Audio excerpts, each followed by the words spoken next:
It's been 5.5 years, 2,093 days to be exact, since the Perth Glory defeated Sydney FC in the Ninja A-League.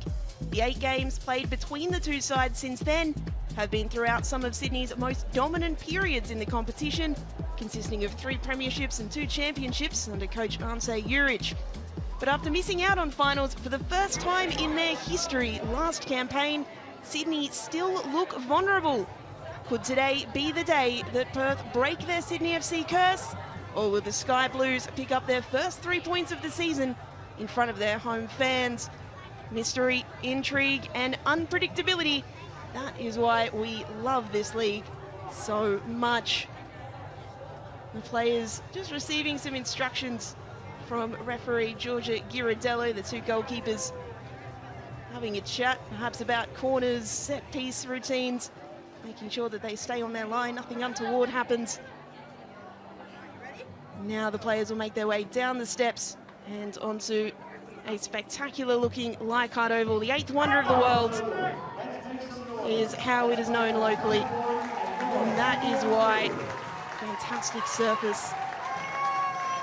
Sydney FC do come into this game as favourites. The Glory have shown exactly what they can do this season.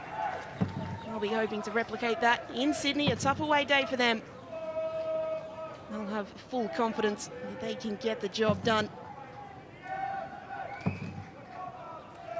Let's take a look at the way that both sides line up this afternoon. 3 changes for Sydney FC. American goalkeeper Heather Hinds was injured at training, a shoulder injury. She is out, which means that Tiana Robertson comes back into the starting lineup after playing in round 1.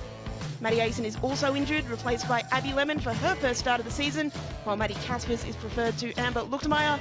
Sky Halmerick and backup goalkeeper Elise Obedesano are potential debutants on the bench.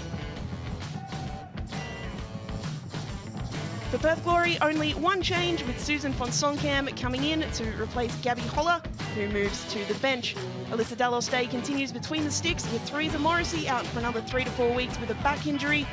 American striker Rolla Badawia starts against the club where she began her Ninja A-League career.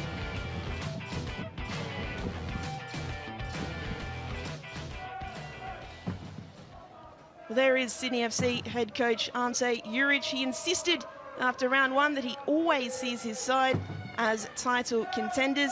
They may be convinced of that internally, but the task today is to take a step towards convincing everyone else that that is the case. A win would go a long way towards that goal. And for Perth Glory, coach Stephen Peters, he's been frustrated by the manner in which his side has conceded goals, particularly in their loss to the Raw last week. Tidying up their set-piece defence will go some way in negating a Sydney FC side who have not scored from open play in their 2 games so far this season. Our central official today is Georgia Ghirardello. She's assisted by Lauren Hargrave and Maggie Price. And the 4th official today is Isabella Mawson. Well, it's a big moment for the woman in pink in that huddle, Tiana Robertson, back for her 2nd appearance of the season. She could be in for a long run of games with Heather Hinds out injured. The former Newcastle Jet has made 13 appearances since her debut 2 seasons ago and has shown plenty of prowess in that time.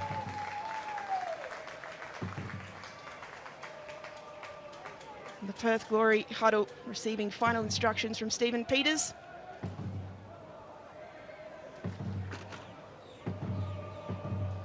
No doubt central to that huddle is Susan von Sonkam, 50 appearances in purple today. She debuted in the Ninja A-League as a 16-year-old for the Western Sydney Wanderers back in 2017 and has always showed her immense talent despite a career stifled by injuries. Still only 24 years of age, the best is yet to come for von Sonkam. So the players getting ready. Mackenzie Hawkesby named as the number 9 for Sydney FC today on the team sheet, a role that she played a number of times last season. Can she score her 2nd of the season today? The home fans here at Leichhardt Oval will certainly be hoping so. Referee looking at her watch, Signal given, and we are underway at Leichhardt Oval. It's the home side, Sydney FC, taking on the Perth Glory.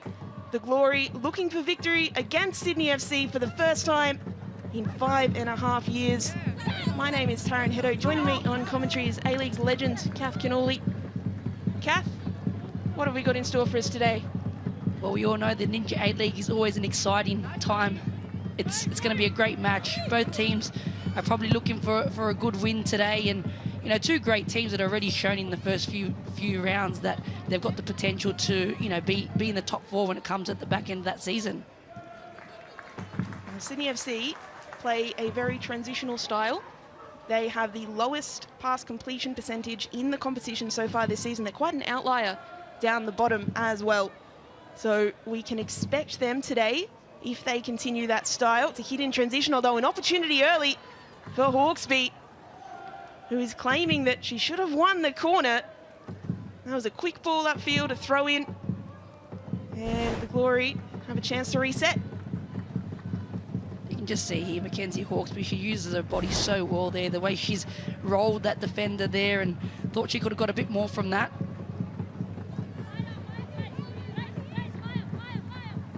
Dallas Day, her first involvement of the game, the former Western United goalkeeper from Melbourne, 24 years of age, has come into the squad as an injury replacement for Teresa Morrissey.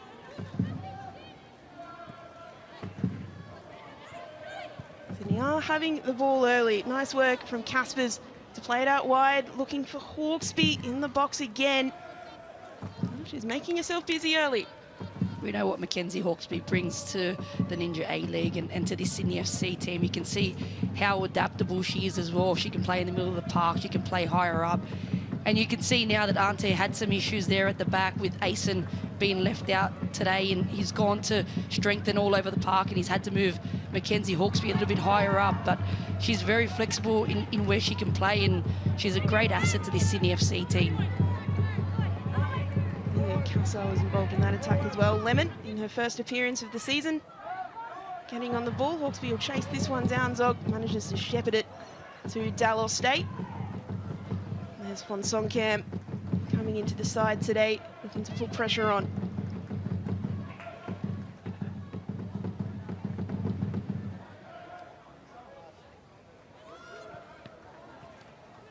It'll be interesting to see if Sydney FC do change their approach today with Hawkesby as 9.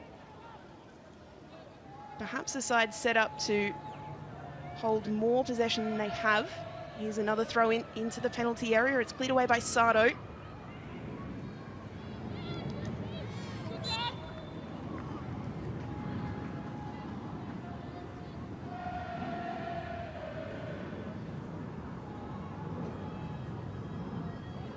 Without getting too technical about it, Kath, Hawkesby as a 9, would you expect her to play as more of a false 9, I suppose, and dropping a little bit deeper into the midfield, or as she is here, as the point of the attack? You can see in the last action where she's actually received the ball, you can see that she's, you know, dropping into that defender, looking to hold that ball up and trying to bring those extra midfielders into the game as well.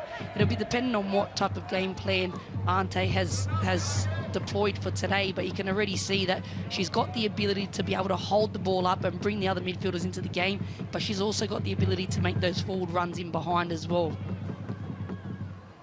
So an opportunity now for the Glory to have some of the ball after Sydney dominating the opening exchanges. Tijan McKenna, recent Croatian international, with the throw. O'Donoghue trying to win the ball is sent backwards. Sardo will have to be quick. Hawkesby won't let there be any margin for error in this Glory defence. Cassar as well, pressing high. Glory will have to be very, very careful playing out from the back.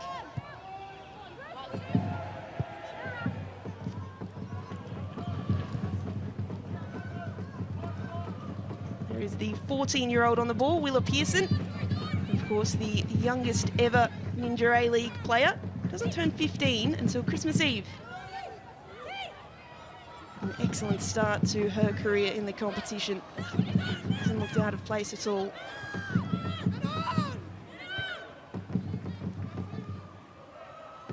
Von Songkham running after it. Dealt with by Fenton. Commits a foul in the process. You can see Fenton's just not happy there. She's getting her arms up, but she just missed the ball there and just clipped Songkham. It's a good opportunity here for Perth earlier on to get a bit of a heads up on the game and really put Sydney FC under pressure here. Well, Sydney withstood a barrage of set pieces from Adelaide United last week. So they've had plenty of practice at defending these sorts of situations.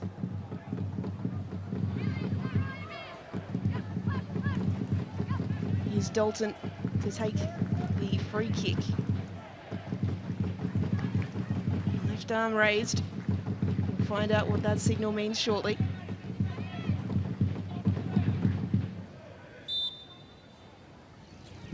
Dalton's delivery. Sardo was there.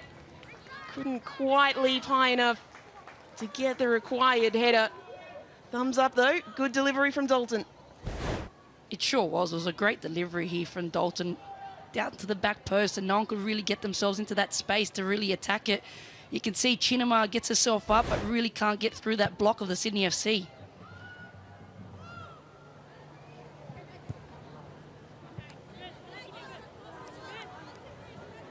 We just had our first look at the way that the Glory is setting up in their press as well. Songkham and Badawia, the two main players tasked with applying the pressure to Sydney's defence. Sarah O'Donoghue's always busy in midfield as well.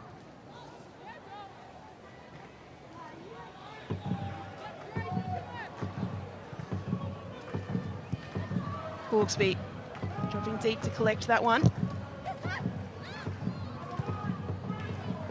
They'll look to switch things through Garlich. All the way to Riley Tanner. Tanner now in behind for Lemon. Abby Lemon goes to ground. Appeals for penalty, waved away. We can see what Sydney can do in transition right there. We sure can. You can see when Perth Glory obviously setting up with the three at the back there, and on the switch of play, they're looking for that space on the opposite side, and that's where Sydney FC can really hurt this Perth Glory team. This time, Sydney losing out.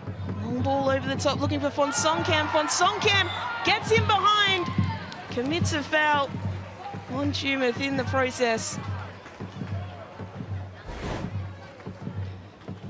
So this is the earlier penalty shout. Anything in that for you? Yeah, you can see that she's taken, I don't know if it's deliberate, but she has definitely clipped Abby Lemon in that space. And then at the opposite end here, Susan Songkham here, obviously running with the speed of play there. I'm not sure about that one, to be honest, Taryn. It's a bit of a controversial one, let's say that. You're saying the second foul is controversial? The second one, they've sort of just tripped. Could be a big turning point in this match. Here comes Sydney FC. Tanner, Riley Tanner, fancy feet into side netting. The 26-year-old Panama international, giving us a glimpse of what she can do.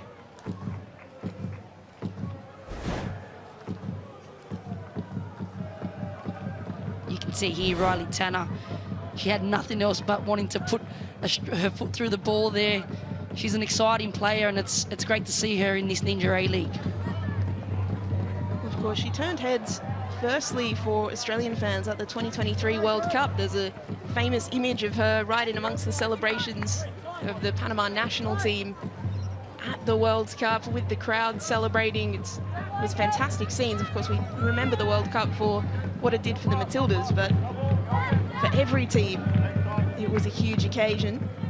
And then recently, coming here for Panama against the Matildas, turned a few heads there as well, caused Australia quite a number of problems. So wouldn't have been all of the scouting that Sydney FC and Ante Juric did, but certainly would have played a role. Absolutely, it would have, and we know that the Women's World Cup have done wonders for our Australian football, and I know a lot of players that played in that World Cup that would love to be playing in the Ninja A-League. Here is Tanner trying to put in a ball, can't do so. It's blocked away by Zog.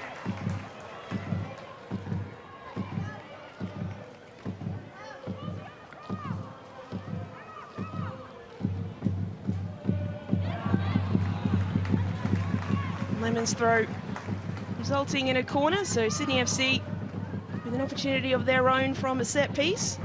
And Sarah Hunter, wearing the captain's armband, trotting over to take, of course, back from Paris FC. She'll take it quickly. Short to Tanner. Back to Hunter. Little change of angle towards the back post. Cleared away, but only as far as Casper's.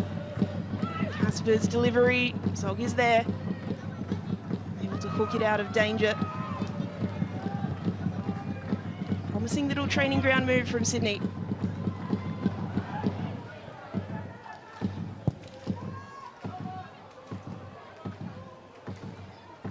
Has certainly been Sydney FC on top so far.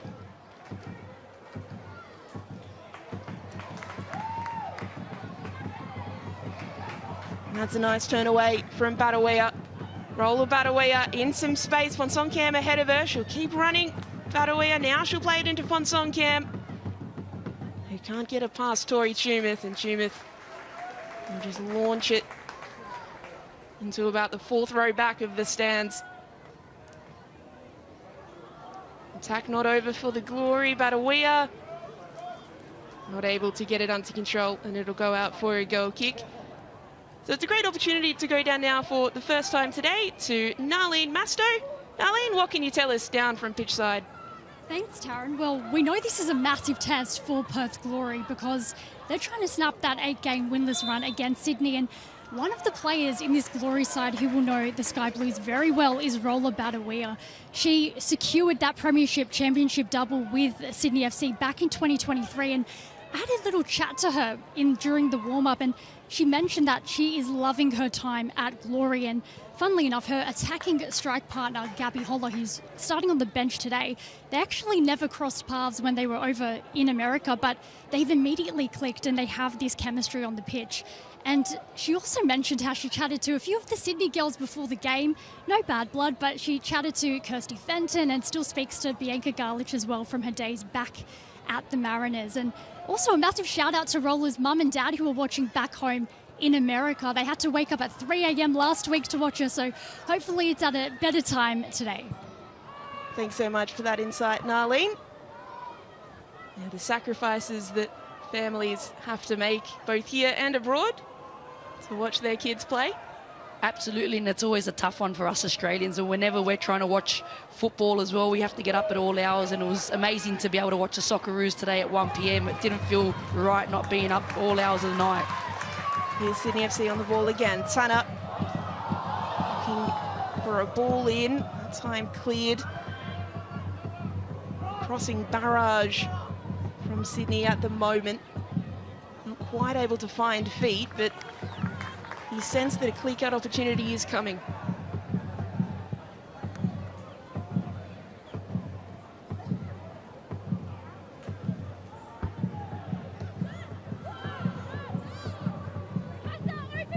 Casa being encouraged to open up by her teammates. Instead, she'll take it down the line on that far side. Chinema will slide in to take it out for a corner. So another corner for Sydney, this time on the opposite side. And 17-year-old Amelia Casa, how good's she been this season so far for Sydney? Oh, it's been fantastic to see Amelia Casa on the pitch and starting for Sydney FC. We all know that she's a talent. We've known since she's come through the pathways here in New South Wales. She's always had that X factor. She loves taking on players 1v1, and she's got that ability to be able to, you know, just have that X factor and bring something different to a squad, and it's great to see her on the pitch today. Tanner to take the corner from this side. It's flat. Bodies went down everywhere in the penalty area, and the ball has stayed in thanks to the corner flag. So Caspers to try and take it back into an attacking position, and it's taken away by Tova.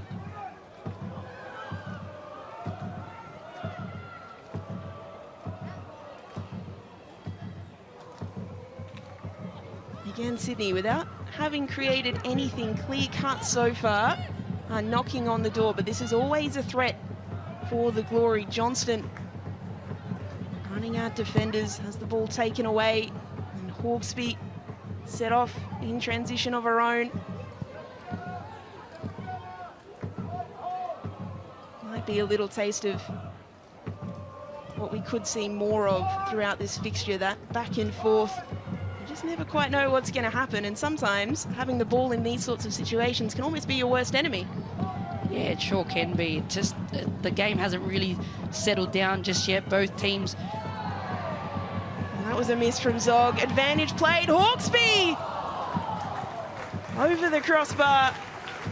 A big opportunity. The ball was missed by Oni Zog. And she's down injured as well. That's poor skating of your shoulder there, not knowing what's happening behind you. And Sydney FC's taking advantage there. And Mackenzie Hawkesby, you don't want to give her time and space in and around that's part of the front of the box there. And she knew straight away. She's seen Dallas Day was off her line and she was looking to chip her. It was unfortunate that she couldn't get it away in the end. She's just let it run across her body there, not knowing that Bianca Garlich is ready to press her and really put her under pressure there. It's always really difficult in that situations when I've got girls on the field and I'm coaching. It's when you're receiving the ball there with your back to goal, you must be aware of what's around you. It's very important that you're always scanning your shoulder, receiving that ball on the back foot to be able to be aware of what's coming from behind you. And that's one of the things that you often look to teach youngsters early, right? It's head up, look to scan, and that's something that the best players in the world do almost naturally or sort of uncannily, as they understand their surroundings. And there's an example of what can happen when it goes slightly wrong.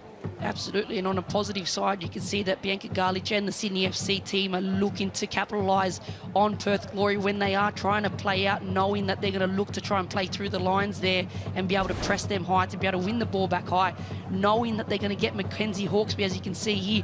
Bianca Garlich goes into the tackle, Caspers picks it up, looking for Hawkesby straight away, and then they get that shot on goal. Well, here's one for you, Kath. Could Hawkesby have passed the ball there? Because Casa and Tanner were both lurking and it was a 3-on-2.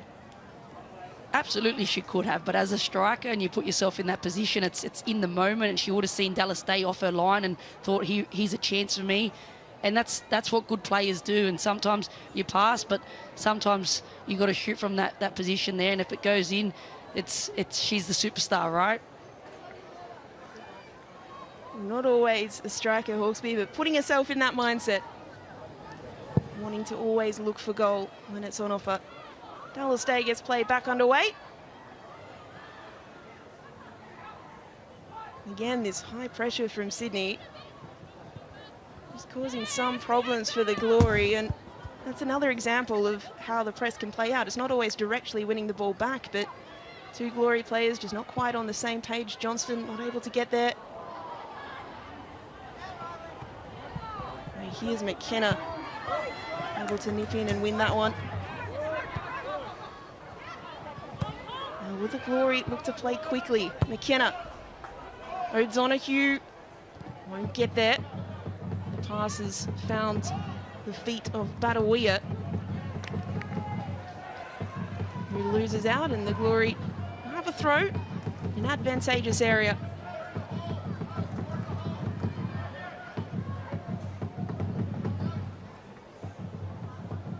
Badawia again, looking to use her feet to get past Lemon. Lemon stands tall.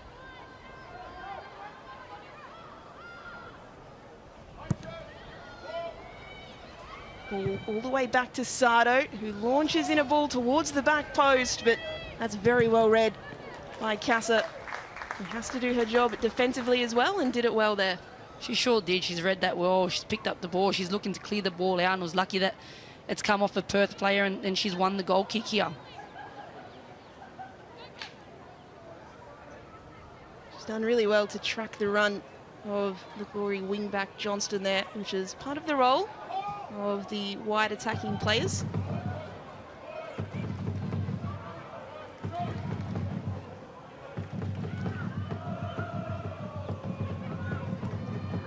Sardo plays it straight to Hawkesby. Hawkesby has Tanner ahead of her, but that's a great covering run there from Dalton. 28-year-old Perth Glory captain. Casper's not quite able to get on the ball there ahead of Zog. So again, so much space in midfield in this game to exploit. Here comes Johnston. Johnston was trying to play it up the line to Fonsong Cam, couldn't find her, and then on the break, Sydney Hawkesby might be offside, and indeed, the flag of assistant referee Maggie Price is raised.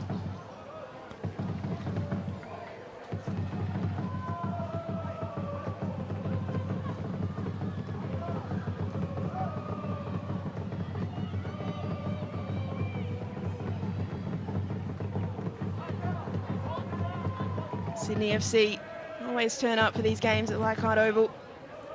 There's the official supporter group, The Cove, enjoying the afternoon's action.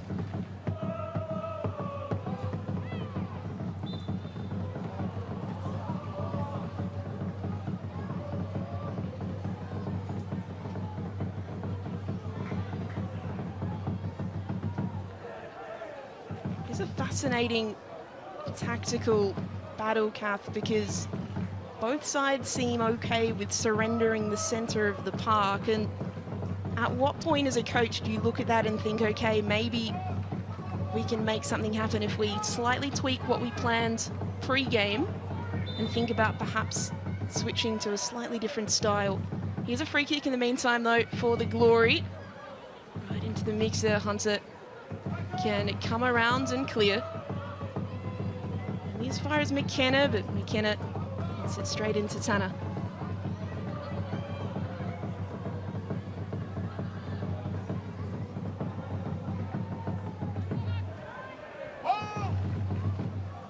Strong work from Badawia, who beat Lemon, but wasn't able to beat the final line of defence in Pearson back there.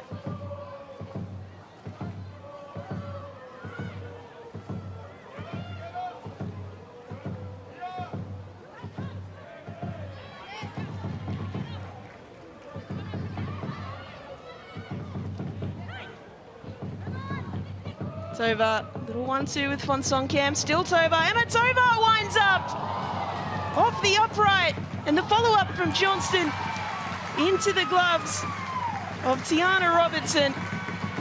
That is the closest that either side have come. What a great strike here by Tova. She lines it up, puts her foot through it, and was unlucky not to go into the back of the net there, and they get the second bite of it, and Tiana Robertson there takes that ball well, and Sydney FC has escaped, I think, there. Lemitova, the 21-year-old Philippines international, raised in the US, spent a number of years at the Portland Thorns Academy before moving to Spain and featuring for Valencia. So all of the technical qualities on display there. You can see there, Taryn, the way that she's put her foot through the ball, the striking technique, the way she gets her head over the ball. It's phenomenal technique there by Tova. Here come the Glory. It's getting more of a foothold on this game. Dalton. Sato. Trying to slip it in behind. Instead, she'll retain possession. Shinema. Out wide to McKenna. McKenna not able to keep it under control. You can see the layoff there by Fonsong Cam, and Tova just puts it onto her right foot there. She sets it up. She gets her touch to set that strike up, and she's done super well there. It was unfortunate not to see it go into the back of the net.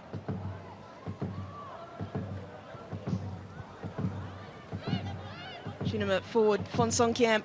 Still Fonsong Cam. Strike. And a little bit astray for a goal kick, not where she had intended that to go. You can see here Perth Glory setting up quite aggressive with Fonsong Cam and Badawia. Interesting to see Sydney, for most of this game, have the majority of possession, something that they haven't had a lot of this season and last season either. But the Glory have actually set up very similarly, and that's why it's such a fascinating cat and mouse battle. They're both setting up to hit the other team in transition and play quickly through the lines. Most teams now are looking to obviously play through the lines and play quick, high-tempo football, and you can see here that there is a bit of a battle going on, and Perth Glory setting up in a 3-5-2, and you've got here defensively, you can see Sydney FC sitting in a bit of a 4-1-4-1 with Mackenzie Hawkesby really leading the press from the front. But there's been times where Sydney FC can really exploit the back line of Perth Glory. You can see McKenna at times when she does get too high, there is those spaces in those wide areas for Sydney FC to exploit.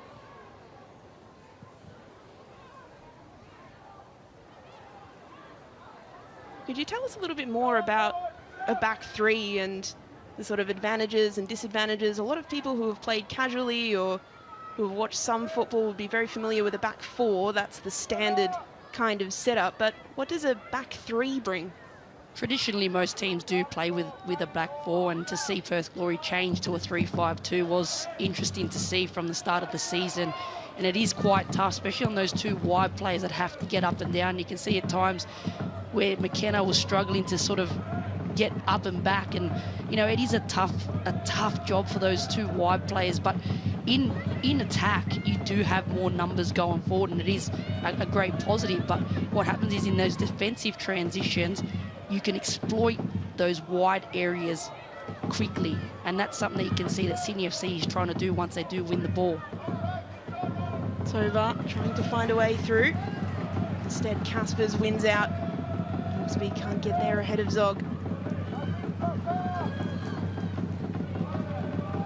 Football's always a chess match, pluses and minuses to every move, every decision. McKenna coming inside. It's good work from Fenton to clear. Dalton, McDonoghue, back to Zog. To switch play now. Johnson's free on his left-hand side, and that's where it goes. Von Songkamp. Johnston. Got to be careful of not just playing in U-shapes here, the Glory.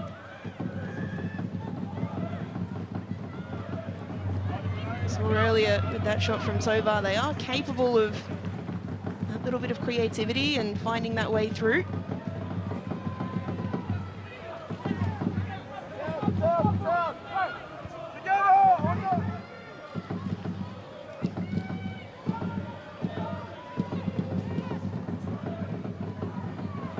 Sydney FC's got to be really careful here, especially when they are trying to press. It needs to be a collective press. You can see that Mackenzie Hawkesby is trying to, you know, press that line, and then Casa comes, and it's just that little bit off, and it finds a way for Perth Glory to be able to exploit them. Songkamp shooting from distance.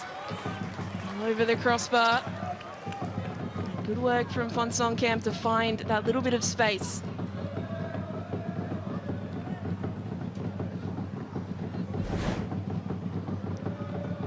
Sydney FC got to be really careful here with Von Songkamp. We know that she's really dangerous in and around the box there.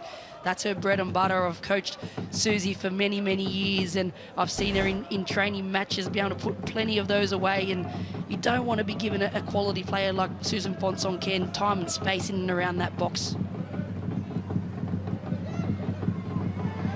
Hunter using her strength. Lemon. Ball forward to Hawkesby. Will Hawkesby get there? Yellow stay comes out. The offside flag was raised in any case. That was a tight one, you know. Very tight there. You can see when Zog, actually you can see here on the replay here, you can see Zog, Sardo stepping forward, and Chinamar is just those couple of inches behind, and very, very lucky there for Perth Glory. You don't want to be relying on that too much. It's been effective so far.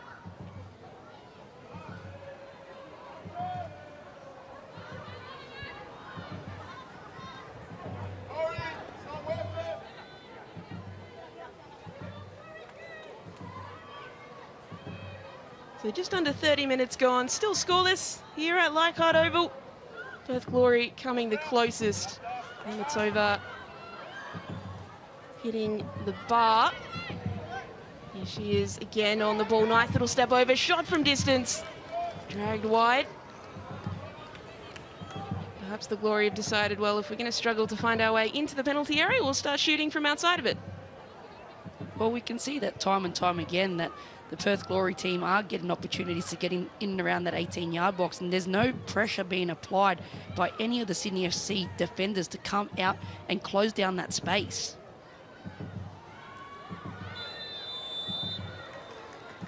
Dangerous free kick here, awarded for the Glory.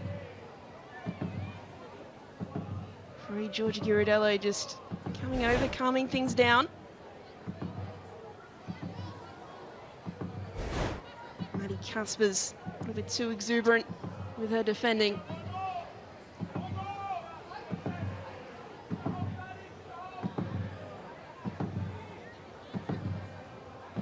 You can see here Fonsong Can standing over the ball. I've seen her hit plenty of balls from this distance. And given Tiana Robinson's height, I wouldn't be surprised here if she actually goes full goal. Only 159 centimetres tall, Robertson.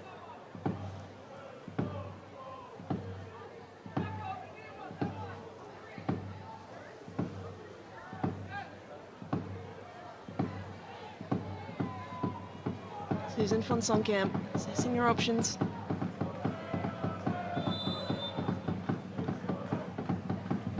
Fonsonkamp, wonderful save from Robertson. It had to be good at a near post. She keeps the scores level.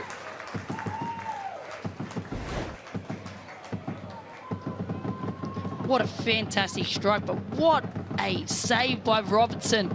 Fantastic strike there on that Harvey Norman replay there. What a save. The way she gets herself up in the air and gets her body behind it.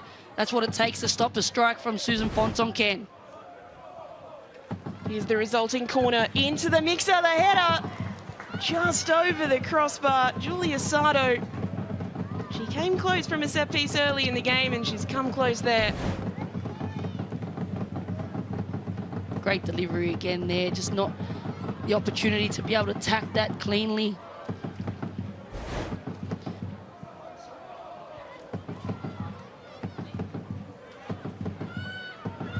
McKenna. Tovar. Dalton. And Chinema. Glory just retaining possession, switching it up. Enjoying a period of almost dominance here. Winston trying to deliver. Robertson will come out and claim, but not before the ball already crossed the line for another corner. Another great opportunity here for Perth Glory to keep that momentum up. You can see already from that free kick, they've gained a couple of corners here now, and they've really got to take their advantages here in this moment.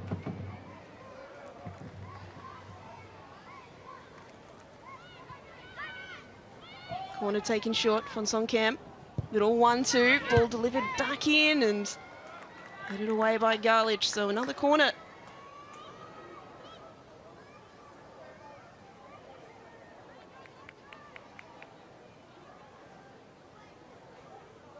Glory would love some reward for this little period here. Dalton, their captain, to take. Towards the back post, but over the crossbar and safely out for Sydney FC. So Robertson will take the goal kick and Sydney will have some time to take stock and just try and get their foot on the ball.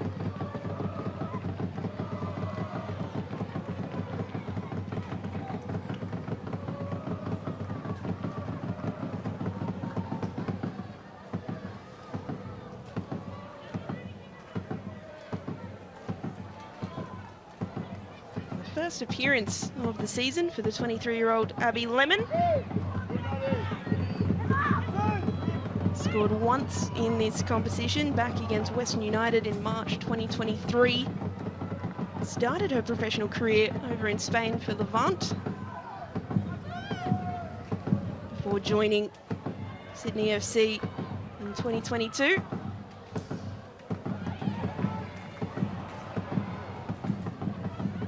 Garlich tried to find Hawkesby there, couldn't get it past Chinema. Now the Glory happy to keep possession. That pass was a little bit errant, but Banawea has done well to just slide past originally Pearson and then Lemon, the ball delivered in, but never really looked too dangerous from Badawia. You can see here, Badawia just stands Abby Lemon up, gets past her, and she's looking for that cross into the box. You can see the disappointment on her face that she didn't get that quality that she wanted from that cross. Johnston not able to get there. Fonsongkham is though. Fonsongkham out to Johnston. Johnston's delivery beats everyone except Lemon. He's able to clear.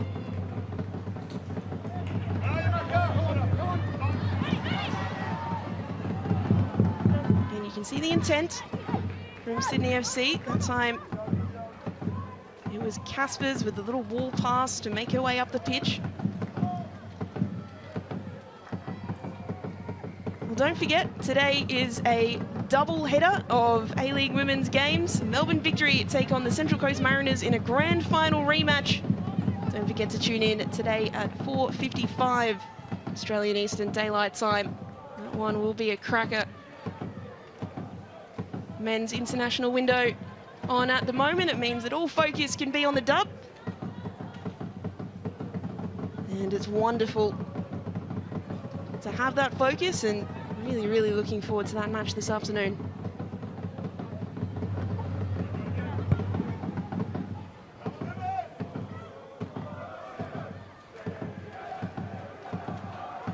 O'Donoghue, Sarah O'Donoghue striding into the penalty area. Fonsongkham, fantastic defending by Tori Tumeth. Slide challenge, making sure that Fonsongkham's shot couldn't reach its target. It's a great little run in behind there from Susan Fonsongkham. You can see O'Donoghue picks up the ball, drives forward and is looking for Susan Fonsongkham to make that little run in behind. She just slips it in behind for Susan, but she just can't get the ability to get there and get that first time shot away. Dalton's delivery. Back post again. Robertson spills it. Sydney FC shirts there to clear. Glory forced to play it all the way back to McKenna.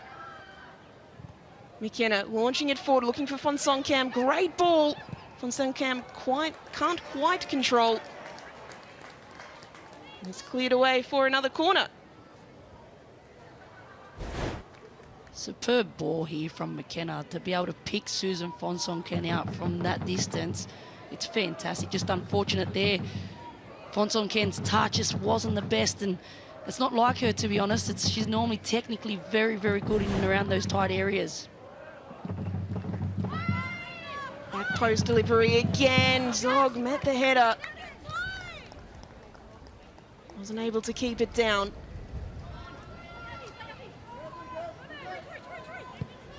It's been a game of nearlies so far for the Glory.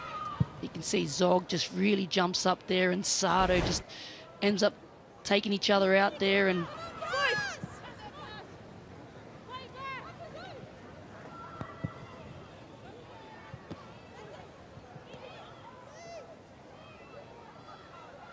here comes Sydney FC. Looking to create their first opportunity in quite a while. 62% possession for the Glory in the last 10 minutes. That certainly passes the eye test. Sydney started the strongest side, but as the game's worn on, Perth have adapted really well.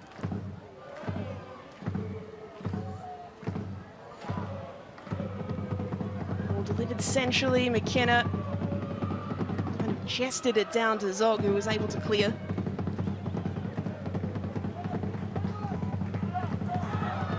Tanner appeals for handball, not heeded. Nice bit of skill from Tanner. Wins a free kick. Dalton and Sardo are furious, believing that she committed a handball before that moment. And Tovar, for her part, earns herself a yellow card. great little Maradona spin here by Riley Tanner, and she does just get taken out here by Dalton and draws the free kick here. And I can see the frustrations of the Perth Glory team, that slight handball, ball to hand. The ref doesn't call it. They've got to play on. They've got to get with it.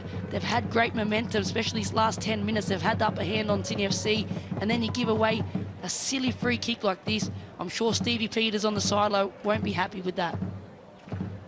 The referees have been instructed to be a lot stricter in those kinds of scenarios, the third player in. So 2 players were already arguing with the referee. Tovar's come in from some distance to argue her case, and that's what's landed her in the book. Taryn, in my whole time in football, I've never won an argument with a referee, and you're never going to start winning them now. So when you're on the pitch and you've got good momentum like this, you just got to play to the whistle and play on. And now they've put themselves in a vulnerable position here. Sarah Hunter standing over the set piece delivery, her 49th Inter A-League game. Well delivered, too close to Dallas Day. Keeper able to claim comfortably. That's an easy take there for Dallas Day. It's poor from Sarah Hunter there. The delivery needs to be better in that situation, especially when your team has been really under the pump for the last 10 minutes and really been trying to hold off a lot of pressure from this Perth Glory team. Again, ball intercepted in midfield by the Glory. Of course, it's been a tough few years for Sarah Hunter. Came from Sydney FC to Paris FC in France. Really struggled for game time. Cam not able to get on the end of that one. She has her Matilda's cap, Sarah Hunter. She has so much potential.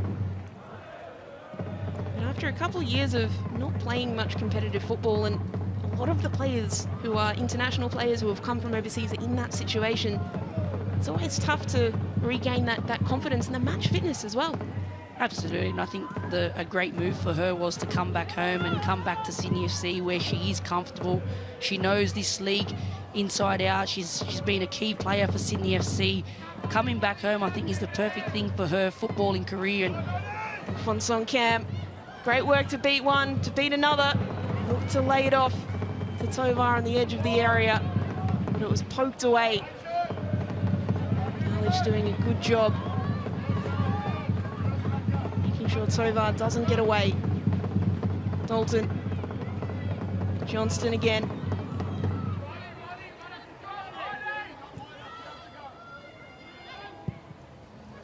Another delivery in. The header. And McKenna is always wide.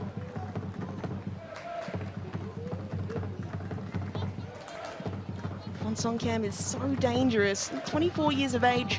This is her 69th appearance in the league overall, 50th for the Glory. She debuted for the Western Sydney Wanderers before joining Perth Glory in 2021. It's a career that's unfortunately had a lot of injuries and interruptions, but when she does get a run of it, we see just what a quality player she is. She sure is. She's technically very, very gifted, and especially in and around the box. She's got the tidiest feet.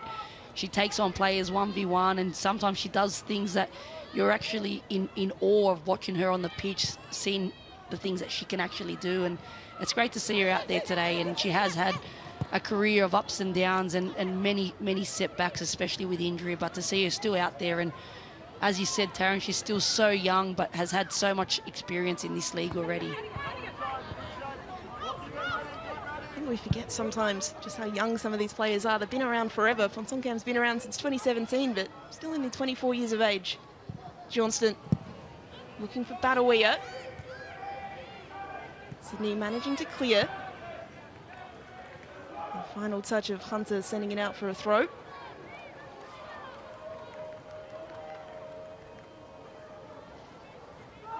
Even reflecting on someone like Perth Glory's Iskia Brooking, who's still only 16 years of age. She was the previous youngest ever player in the competition before Willa Pearson this season. She still only played 7 times in the competition, and despite this being her 3rd season, but as a 16-year-old, that's completely fine. That's what you'd expect. Sometimes you'd expect them to have no appearances. So sometimes you just have to give players time. And we'll get there. Here's Hawkesby. Not able to get past Tovar.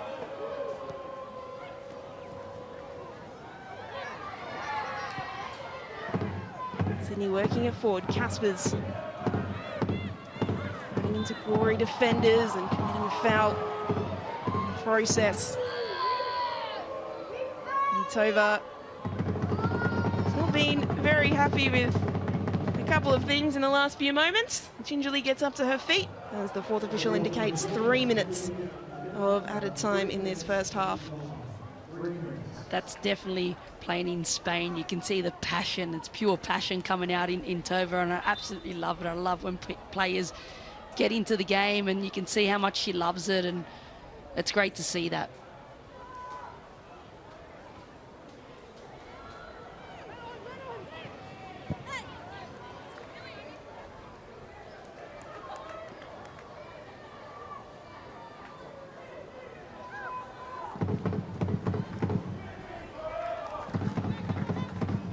Glory fashion one last opportunity before the break.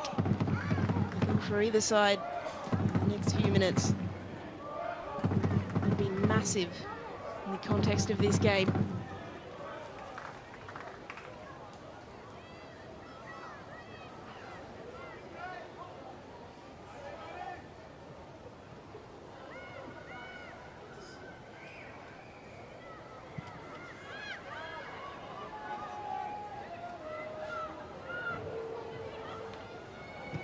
Sado is forced to come in quicker than perhaps she intended. There's a lot of community footballers that would love to be able to kick that long intentionally. She's just done that, sliding in for a challenge.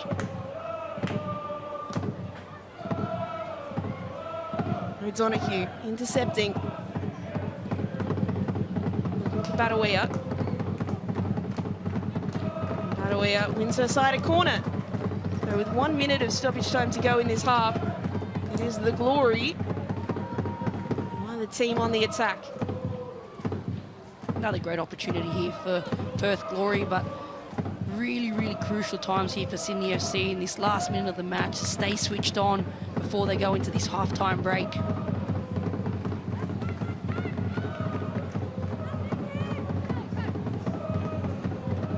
Corner delivery.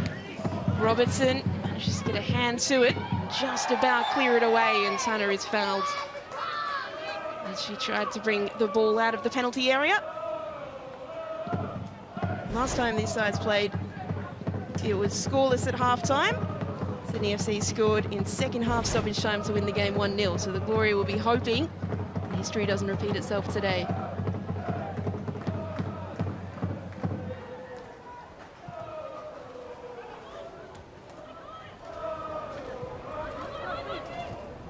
Badawea trying to work it forward. And then takes it out of play.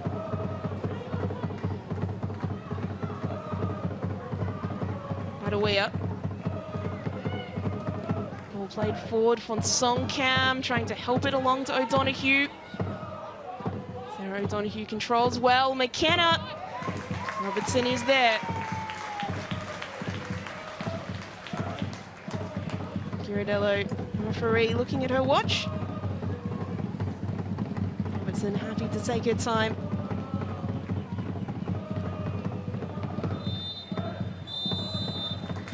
So half-time at Leichhardt Oval. Still scoreless between these two sides. It was a tale of two quarters so far. Sydney FC coming out of the blocks the strongest side, but the Perth Glory in the last 20-25 minutes came closest. Half-time, it is Sydney FC 0, Perth Glory 0.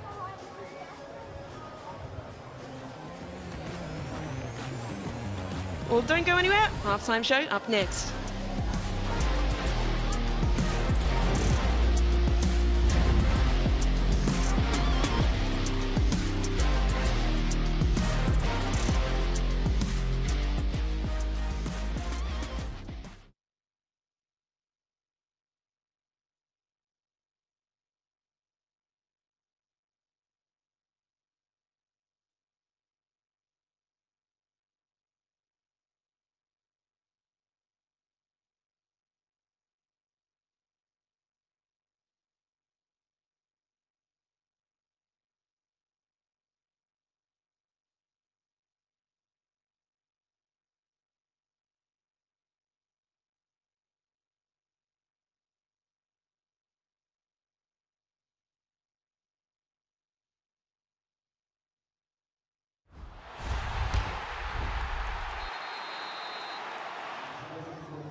The 25-26 Isuzu A-League men and Ninja A-League women's seasons are finally here.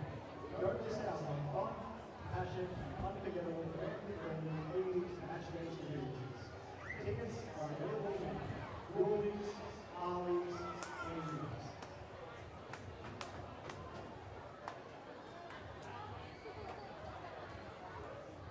While coming in, the 76 Isuzu A-League race is easy.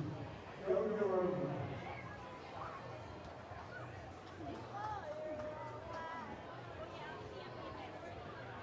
Get ready to cheer. Just like Liberty supporting England, they're on your team too. When you're planning a holiday, you might get you home, they can provide assistance to you.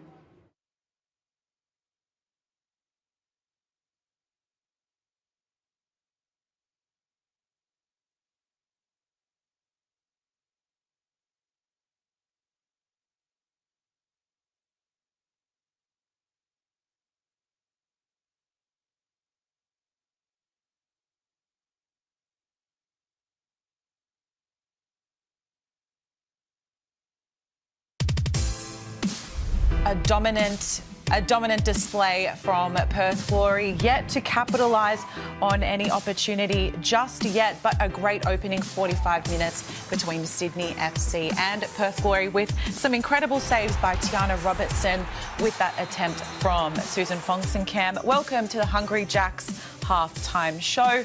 Let's talk what we just saw between Sydney FC and Perth Glory. We saw Tiana Robertson safe. She's made a number of those, hasn't she, Grace? Yeah, well, she's definitely been the busier of the two goalkeepers. Perth are looking really good, really controlling in the final third. A lot of dominance, a lot of possession. Haven't really been able to capitalise, as you mentioned, Kat, in that final third. Their shots, Sydney haven't even registered a shot on target yet, and I think that's largely been the tale of their season so far. Yeah, Sydney certainly started well. The first 10 minutes, I was quite surprised. I thought Hawkesbury was getting in some dangerous positions, but then the pendulum shifted back with Perth. You can see here some of the first chances do sit with Sydney, because this first 10-15 minutes, I think they actually had the momentum of the match. Yeah, and they do have the players to produce those kind of moments, whether it's Tanner, who is always pretty lively, Hawkesbury, who is playing in that advanced position that we spoke about pre-game, and as well Maddie Caspers has looked energetic, but hasn't been as many of those moments, only afforded to them through an error that came through Perth's defence and a chance that gifted itself to Mackenzie Hawkesbury. Other than that, there's not much in the way of creation in open play, which, Kat, you mentioned has been a real tail mark of Sydney this season, not scoring or not being able to score from open play.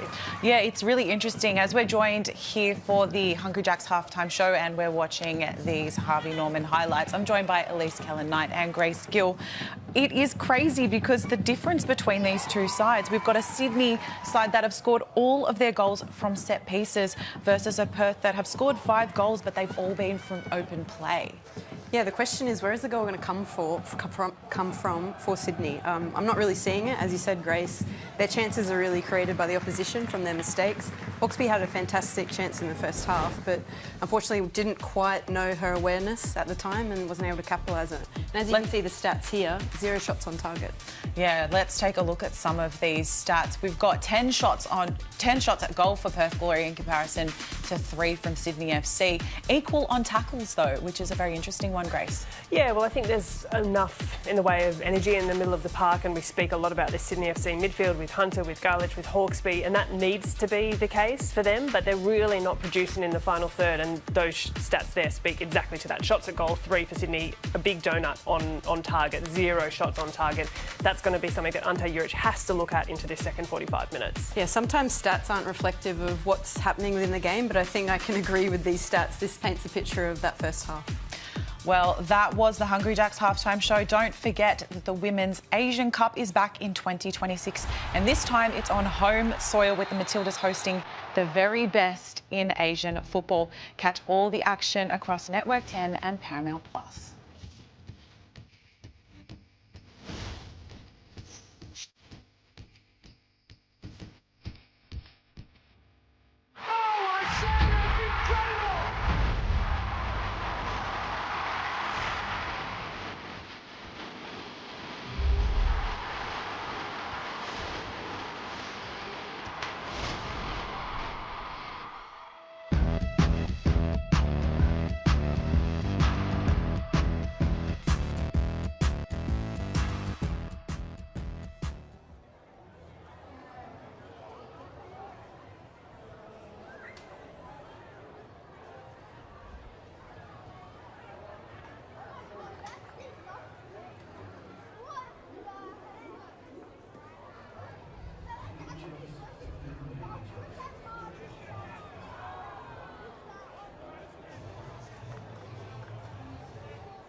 Join the Sky Blue family today.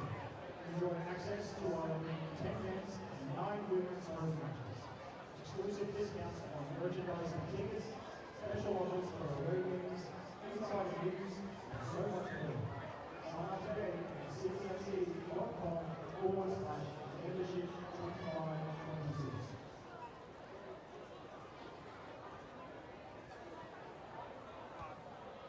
Ready to level up your child's football skills? CDFC's Turn 4 Skills Training Program kicks off next week. 8 weeks of high-energy sessions with expert coaches. Secure your spot now at cdfc.com/STE.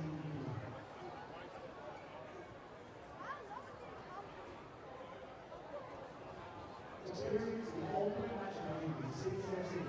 You'll learn the premium hospitality options suitable for everyone. Sky Blue Lounge, outdoor boxes, birthday boxes, private suites, and many more. Book now at cdfc.com/hospitality.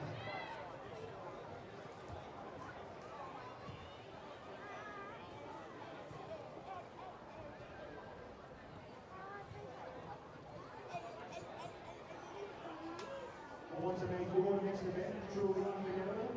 OTV LED services has you covered. Australia's latest LED screens and display solutions. From concerts, corporate events, and brand activations, to billboards, movie nights, and eye-catching shop shows. OTV LED moves your vision to life with the latest in LED technology. Offering hire, sales, and installation nationwide, they'll light up any space, anywhere. Check them out online at www.otvled.com.au. That's outside the box LED services, lighting up Australia.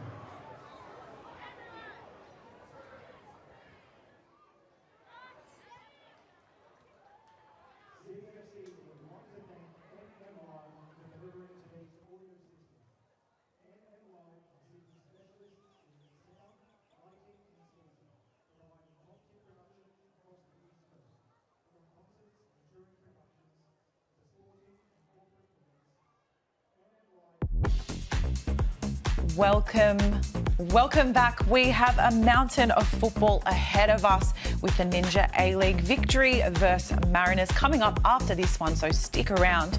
And on Wednesday, the Socceroos take on Colombia. This one's in New York and it's from 11:30 a.m. EDT. And Friday, the Isuzu Ute A-League men's round 5 kicks off with Adelaide United taking on Melbourne City. That one is 7 p.m.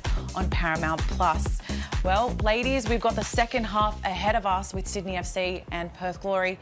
Other than a goal, obviously we'd love to see some of those. What changes would you like to see from either side and what differences? Well, for me, Sydney FC, I really need this midfield to step up. Bianca Garlich, a little quiet in that first 45 minutes. I'd love to see her take this game by the scruff of the neck and really carry it. Yeah, and I want to see Perth continue the way that they ended that half. I think when you bring Holler on with someone with impact, speed, I think it's going to change the game yet again.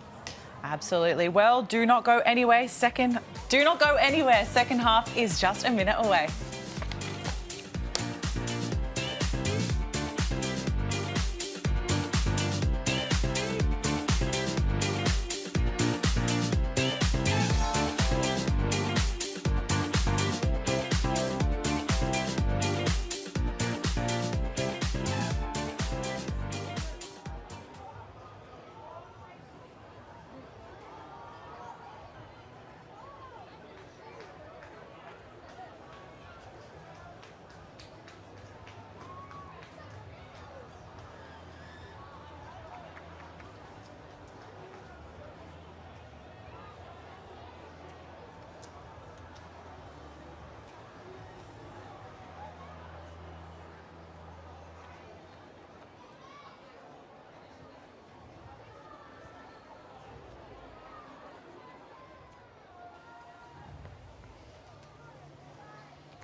So live pictures of Leichhardt Oval, where it is currently scoreless between Sydney FC and the Perth Glory.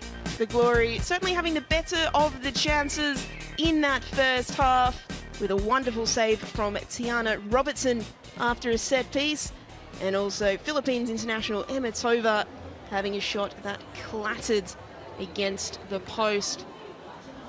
My name is Taryn Haddo, and joining me again on commentary, Kath Cannoli. Kath, what changes do you think can be made by either side to get this goal that may well win them the game? I think we'll be looking at two obvious changes here, which will probably be in that attacking third for both teams. With Perth Glory, you would have to say you have to look at Holler to come off the bench. We know that she got put to the side for this game, and Susan Fonsonken made her way into the starting lineup, but if you are looking to the bench, you have to look at Holler. And in Sydney FC, for me, you can't go past Hal Marik. She's a proven goal scorer. They're looking for something with a little bit of spark up front, and I think that Hal Marik can really make a difference off the bench for Sydney FC. Only 17 years of age, the reigning NPL New South Wales Player of the Year. She is just waiting to be unleashed on the Ninja A-League and may well get her opportunity this afternoon. The Glory in the huddle. Captain Isabel Dalton laying down the law. Sydney in 2 games and a half this season, still yet to score from open play. They will hope they can change that in the next 45 minutes.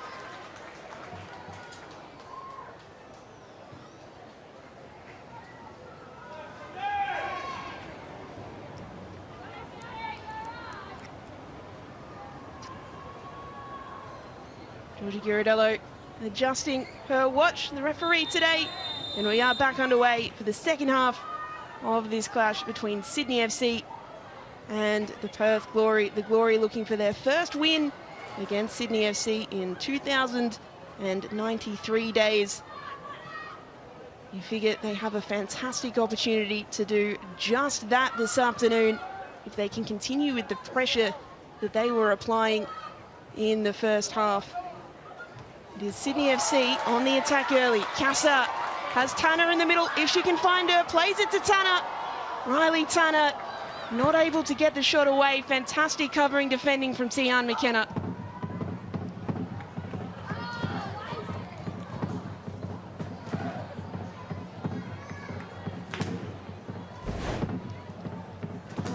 see Mackenzie Hawkesby finds Casa the forward run. What a ball by Casa to be able to shape that ball in behind for Tanner there. It's just unfortunate that Tanner couldn't do much more from that, but a great ball in from Amelia Casa. It was great vision too to immediately spot Tanner. Tanner with the ball from the opposite side this time. She'll switch play out to Tori Tumeth. Intercepted well by Johnston.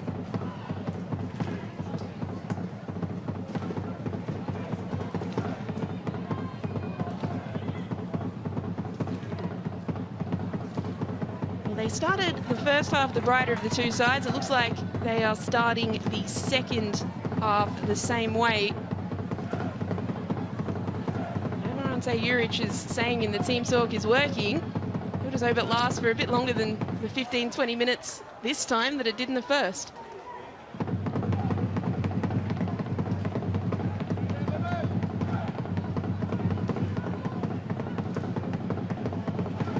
Tumeth with the throw.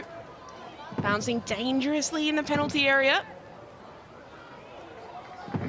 It's cleared away by Zog, who had Garlich to worry about. Chinema does well that time. Play it down for the Glory. Will just halt proceedings. And it's over.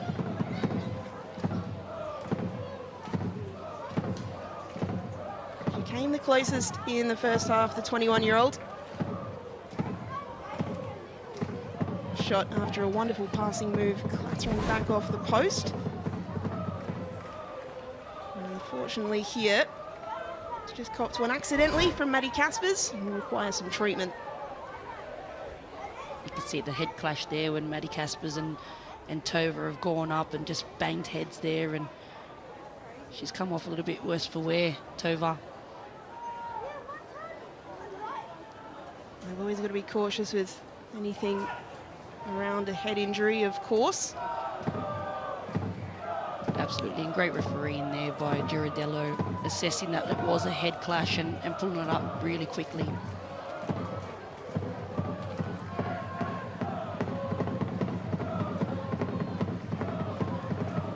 Experienced referee Georgia Girardello. Brandished the only yellow card of the game so far to Tova in the first half.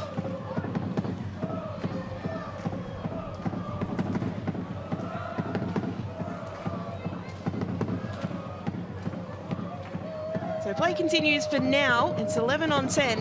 Sydney FC will be looking to capitalise while they have the extra player temporarily. Tanner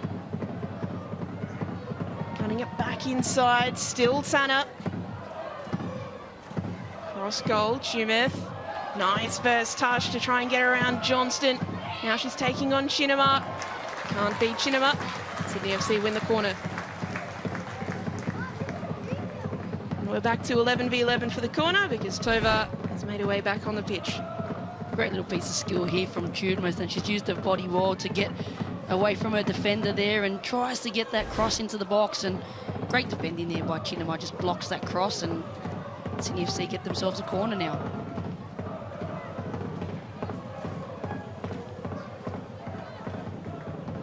Tanner's delivery. Flashes past the face of goal, helped on by a Perth Glory head.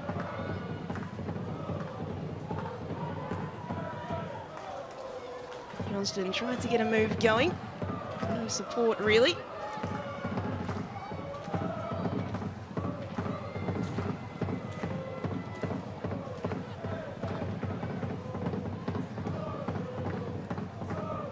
Perth Glory lineup at the bottom of your screen, not featuring Gabby Holler today, who was on the bench.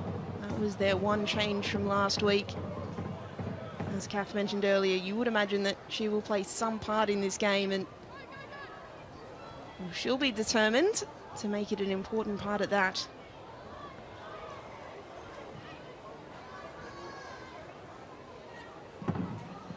The change in system for Perth Glory was probably around the type of personnel that Stephen Peters has recruited for the season.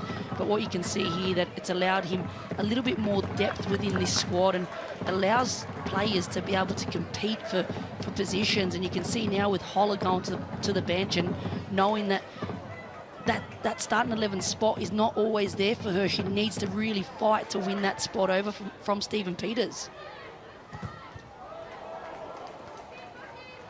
Von Songkham doing well there to win her side a throw.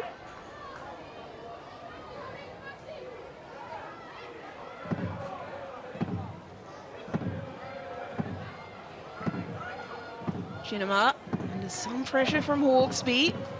Do really well there, Perth, and O'Donoghue. It was an ambitious ball, was looking to curl in behind for the run of Badawea. Perth have done so well there to win that ball back, and once you do win the ball back, you want to be able to keep possession and really take advantage of the ability to be able to win the ball back so high up the pitch. Chidema, who played that ball out of defence, probably had one of the best educations in playing the ball out from the back, starting her career at Melbourne City. And Sydney FC break through Garlich. Yankee Garlich cutting inside, looking for the ball in the middle, too close to the keeper. Dalloste collects. Now Johnston off and running immediately.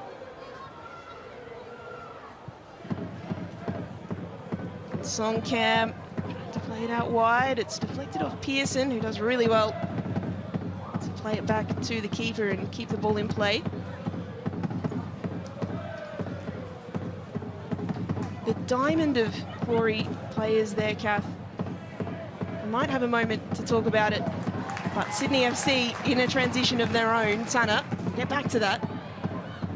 Tanner on the edge of the area, cutting inside, still Tanner looking for the cross. Tanner, the cutback, and in! Sydney FC have their goal. Bianca Garlich with the opener. Her first goal in sky blue colours. The home side take the lead.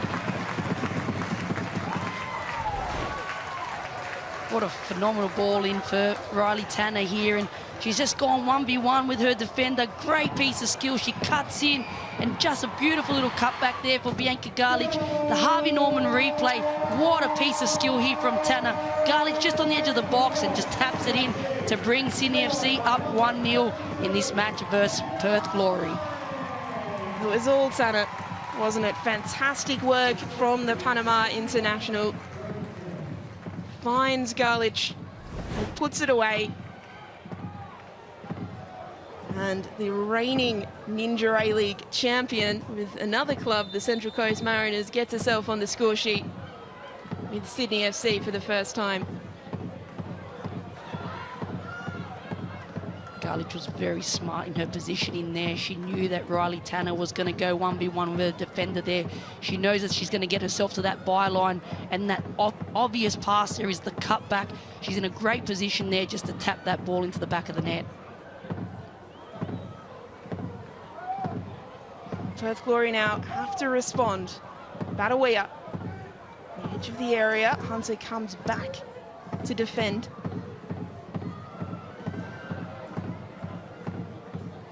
Ball comes to Von Songkham. Von Songkham turning, twisting, trying to find a way through. Can't do so. And that's a lovely touch from Tanner. The ball not quite matching the quality of the turn. And Tanner's really getting into her work now. Beautiful piece of skill there by Tova to be able to roll out of that trouble there.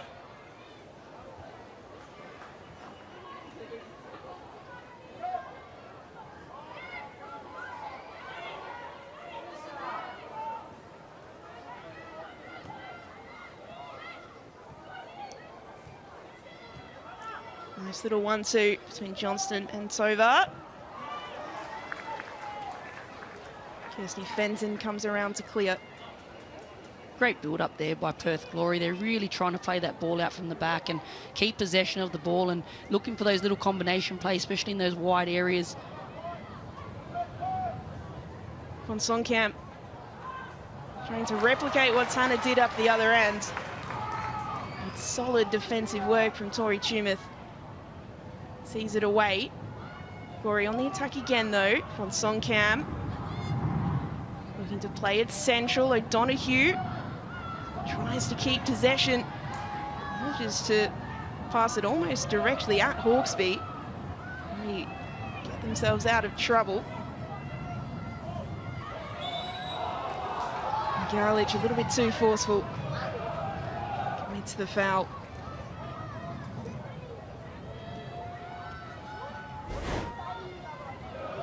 Great defending here by Tori Tumeth. She's done really well to get that ball off Susie Fong-Song-Ken there. Great defending. She wins that ball back because we know how tidy Susan Fong-Song-Ken can be in and around those areas. Well, unfortunately, something that has been seen on multiple occasions already in the Ninja A-League, we have a stoppage for weather. There is a storm that is just about to hit Leichhardt Oval. It is getting quite dark at the stadium, and so for the safety of players and patrons, the game has to be stopped. Players will make their way into the tunnel now. It's a great opportunity to head down sideline to Narlene Masto. Narlene, it's getting quite dark down there. Yeah, Taryn, what started off to be a lovely day has just got a little bit dark. There has been storm activity within 10 kilometres from Leichhardt Oval, so we are expecting a delay of up to 30 minutes, which is not ideal for Sydney, who already got off the mark this game. Thanks for that, Narlene. It's an unfortunate one for the spectators here. And Sydney FC will be delighted that they've gotten themselves on the score sheet before the delay. The delay will be a minimum of 30 minutes because there is activity within 10 kilometres, as Narlene said.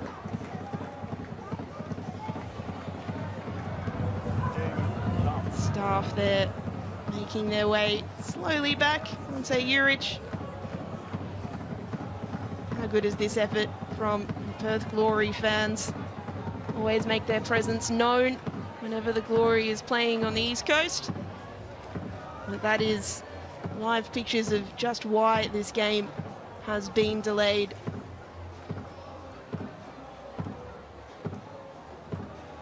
Well, Kath, how important is it for Sydney that they've gotten themselves that goal before this break? Very important, Taryn. After the slow start to this season, they haven't got a win on the scoreboard yet, and it's been a difficult one. And as we know, Sydney FC had one of their most difficult seasons last season, so to really hit the ground running this season is very important for Ante Juric and his team. The Storm not delaying youngsters from getting their ice cream, which is always good to see. We'll take another look at that goal, which has proved to be the only one of the game so far. Fantastic work from Riley Tanner to put it on a platter for Gallich.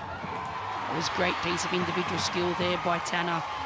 And Bianca Garlich, you can just see she's just in the perfect position there. But Tanner here, the way she takes on these players 1v1 and really just gets herself into a great position there, and a great finish there by Bianca Garlich, just taps it into the back of the net.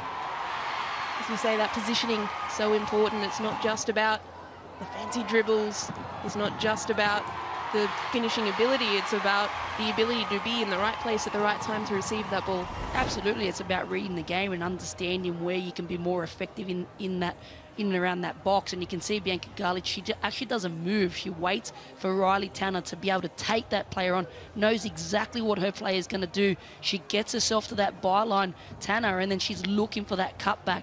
These are plays that you rehearse day in, day out on the football pitch in training.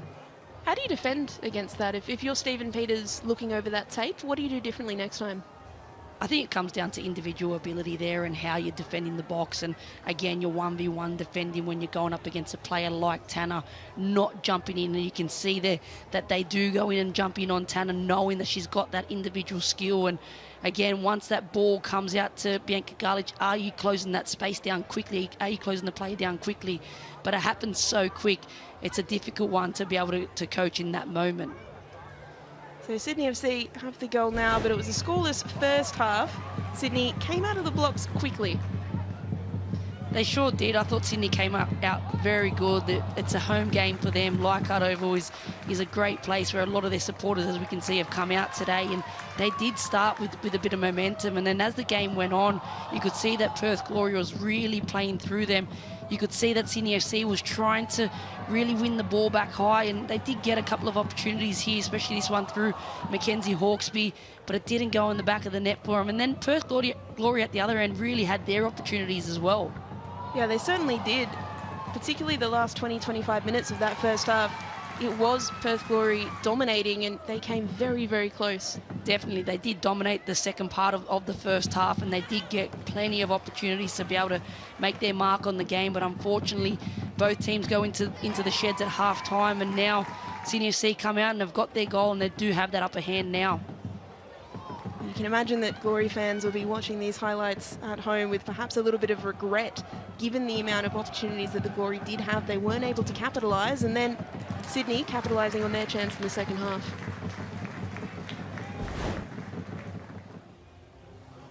So back to live pictures at Leichhardt Oval as spectators make their way up into the heights of the stands and away from this storm that is brewing. Lightning activity within 10 kilometres of Leichhardt Oval has seen play delayed. We'll bring you more news as we get it. We'll throw to a break now. On the other side, Kat, Grace and Elise will be with you from the studio.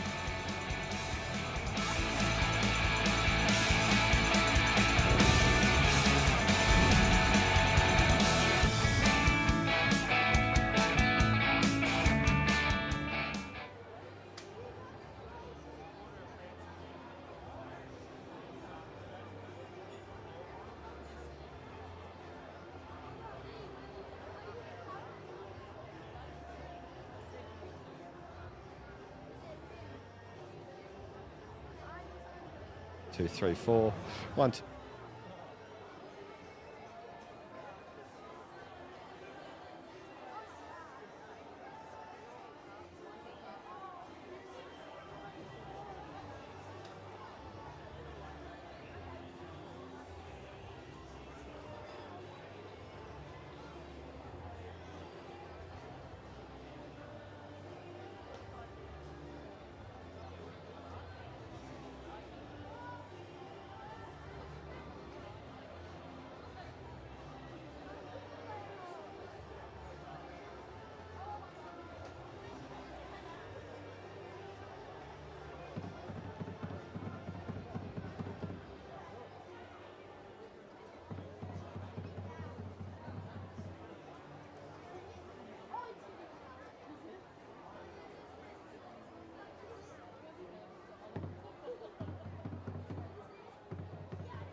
Spectators are advised to stay cover in the grandstands until the government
Welcome back. It's Sydney FC taking on Perth Glory. Unfortunately, a delay due to lightning, but that's okay. We've got plenty to talk about. I'm joined in the studio by Grace Gill and Elise Kellen-Knight, two very experienced players who have in fact been through such events. KK, you were explaining that back in your time in Washington, you experienced a few lightning delays. Do you want to take us through what's going through a player's mind when this is all going on? Yeah, this is familiar territory. Grace, have you been through these situations? Absolutely. I mean, when you play on the east coast of Australia, you expect this. Also with America, when you play on the east coast, you expect this. When I played at Washington Spirit, we used to have kickoffs at 6 p.m. and it was like clockwork that we would get a storm at 7 p.m. So countless times that you'd be in this position as a player. The way that you approach it, like having to go back into the sheds, what are you doing in this time? How are you keeping vibes high yet still maintaining energy, saving it for later in the game as well? It's really tough balance and trying to work through that. Yeah, it's a management of energy because they're 60-odd minutes into the game and you go in and you're really warm, and Sydney, who have just scored, they've got the momentum, and you could see the frustration of the players coming off because they want to keep carrying that into the remainder of the game. That's the first goal that Sydney have scored in open play, and now suddenly a forced break, minimum half an hour when there's a lightning strike within the radius of the field.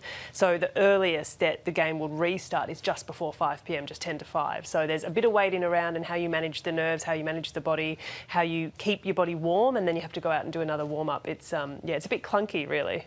Yeah, mentally and physically a bit clunky and a lot to navigate with the mind. But let's go back to the football that we did see before that delay, the goal, of course, from Bianca Galic. Now, I do want to let everyone at home know that whilst this was taking place, us in the studio, we were having a chat, and Gigi and KK both said we want to see a little bit more from Galic, and sure enough, they manifested a goal. Do you want to take us through it, Gigi? Yeah, well, she's a quality player, and Riley Tanner is one that we've needed to see a little bit more from, because when she played for Panama against the Matildas, she really terrorised their defence. Similar to that kind of motion there, taking on a player 1v1, Bianca Galic just stood there, and as Kath Cannoli said in commentary, sometimes the best position you can be in is just to hold the space that you're currently in. And Galic, all she had to do was connect with the contact on the finish, and it found its way into the back of the net. She's a player who needs to be more involved in games. That will hopefully propel her into the remainder of the game when we get back to it. Absolutely. Well, let's go talk to Nalene Masto, who is at the pitch currently, and she's going to give us a bit of an update. Yeah, thanks, Kat. Of course, wild weather conditions have unfolded here at Leichhardt Oval. The last lightning strike was actually just a few moments ago within 1 kilometre from the venue. In order for the players to come back out on the pitch, you would have to wait at least 30 minutes from the last lightning strike. We're expected repeated strikes to happen within 10 to 15 minutes. You can hear it outside as well with the thunder. So hopefully, fingers crossed, it won't be too long before we see the players back out there. Thank you so much, Nalene, for that update. Well, we just mentioned trying to keep that momentum going for these teams. So Sydney, as you mentioned, they just had their first goal from open play, which was important. We hadn't seen any from them so far this season.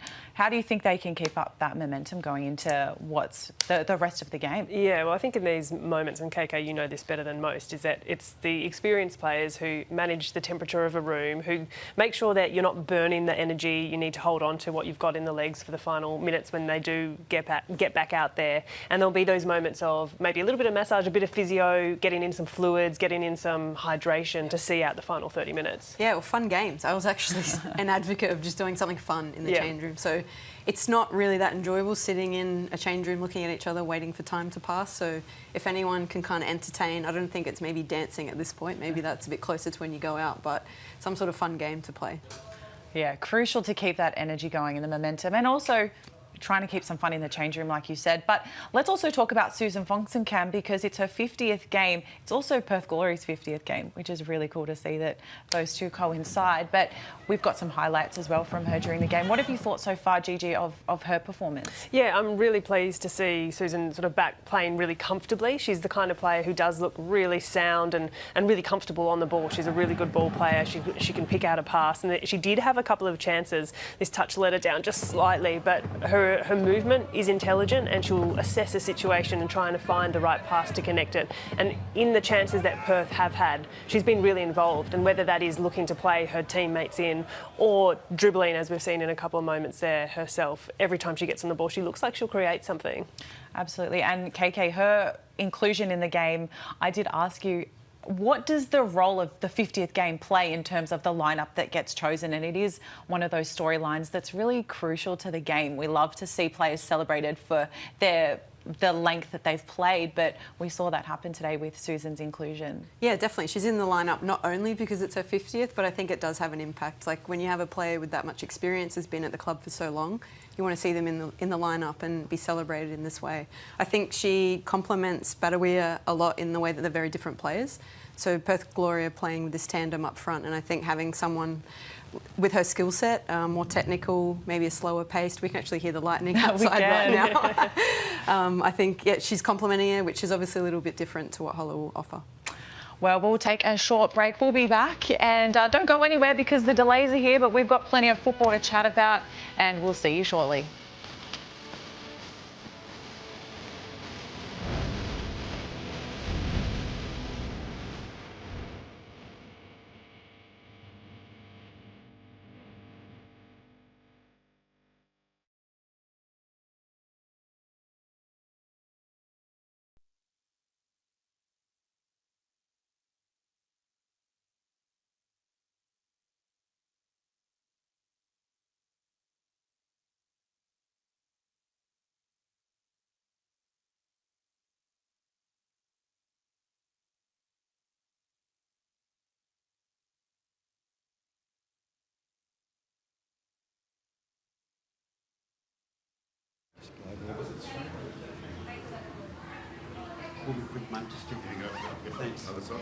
Hey, Ante, how are you? How you going? You okay? Good. All good? Oh, very bright. Hey, look at the height difference here. Yeah, that's I've got that with everyone. Yeah. Ready? Yep. Right. Can we go 3, 2. I'm now joined by Sydney FC head coach Ante Juric. Firstly, Ante, it was been a wild first half, and now you've got the weather delay. How's the team feeling now? Yeah, we're happy, obviously, being one up. We had a good first half of the first half. Last 20 we didn't play well, so it was good to have a break, and then that 15 minutes we were excellent. So they're okay. They're in good spirits, obviously, because we're up, but the game's not over, so a lot of time to go. Sydney started quite strong, and then Glory sort of started to get a bit comfortable. What was said at half time that really flipped everything over? Yeah, we just weren't executing. But again, I think we had a break midway through the half of the first half, and I think they made some changes, so that probably caught us off guard. But yeah, we spoke about a few things, energy and execution, and that first 15 minutes, second half, they were excellent. So yeah, I can't question any of that. Bianca Garlich off the mark for Sydney. How proud are you of how she's been able to really gel in this team this season? Yeah, she's good. She works hard. She's obviously experienced. We needed leadership this year after last year, and her scoring's a nice bonus for her. That's not her job, but it's always a bonus. But a lot of the girls are starting to gel. So we've had a lot of new players, Kassar and Riley and Millie and a few others, So yeah, so they're gelling well. But geez, Garlich is doing really well. It feels like this weather delays come at the wrong time, just as Sydney were 1-0 up. What's your message now to the players to stay composed and keep doing what they're doing? Yeah, I'll have a chat. I haven't thought about it yet, but because we might be another hour, so it depends on the timings. But yeah, we did well at the start of the game, did well just after half time, so another break. I'm hoping we'll do well again. Well, best of luck for the game, and thanks for chatting to us. Thank you. Ta.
Lightning delays at Sydney FC hosting Perth Glory at Leichhardt Oval. Lots of fans waiting for some action to take place, and they're waiting very patiently, just like we are in the studio. I'm Kat Haddad, joined by Grace Gill and Elise Kellen-Knight. Ladies, let's have a quick chat about what to expect from the football that's to come. What are you hoping to see? Yeah, well, I think Ante Juric would be thinking with his team about trying to find that momentum. So when they do go back out, they pick up where they left off, because they were starting to build into the game. They had a bit of a quiet patch in the first half, but they came good in the second. Obviously got the goal. So I think he'd really be hoping that we'll just have to try and find that energy level and step back into where they left off. Yeah, this pause is actually working really well for Glory at the moment. So being able to go back in the sheds, readdress, maybe they're going to tinker something. Potentially they had tinkered something mid-first half that worked in their favour, so now it's another opportunity. They can actually tactically change something as well. So I think this is going to maybe work in Glory's favour. All I'm hearing is that there's plenty of action to come. Well, we're going to go to Narleen now, who is pitch side, and she's also patiently waiting with someone very special. I'm now joined by Sydney FC head coach Ante Juric. Firstly, Ante, it was been a wild first half, and now you've got the weather delay. How's the team feeling now? Yeah, we're happy, obviously, being one up. We had a good first half of the first half. Last 20 we didn't play well, so it was good to have a break, and then that 15 minutes we were excellent. So they're okay. They're in good spirits, obviously, because we're up, but the game's not over, so a lot of time to go. Sydney started quite strong, and then Glory sort of started to get a bit comfortable. What was said at half-time? They really flipped everything over. Yeah, we just weren't executing. But again, I think we had a break midway through the half of the first half, and I think they made some changes, so that probably caught us off guard. But yeah, we spoke about a few things, energy and execution, and that first 15 minutes, second half, they were excellent. So yeah, I can't question any of that. Bianca Garlich off the mark for Sydney. How proud are you of how she's been able to really gel in this team this season? Yeah, she's good. She works hard. She's obviously experienced. We needed leadership this year after last year. And her scoring's a nice bonus for her. That's not her job, but it's always a bonus. But a lot of the girls are starting to gel. So we've had a lot of new players, Kassar and Riley and Millie and, a few others, So, yeah, so they're gelling well. But, geez, Garlich is doing really well.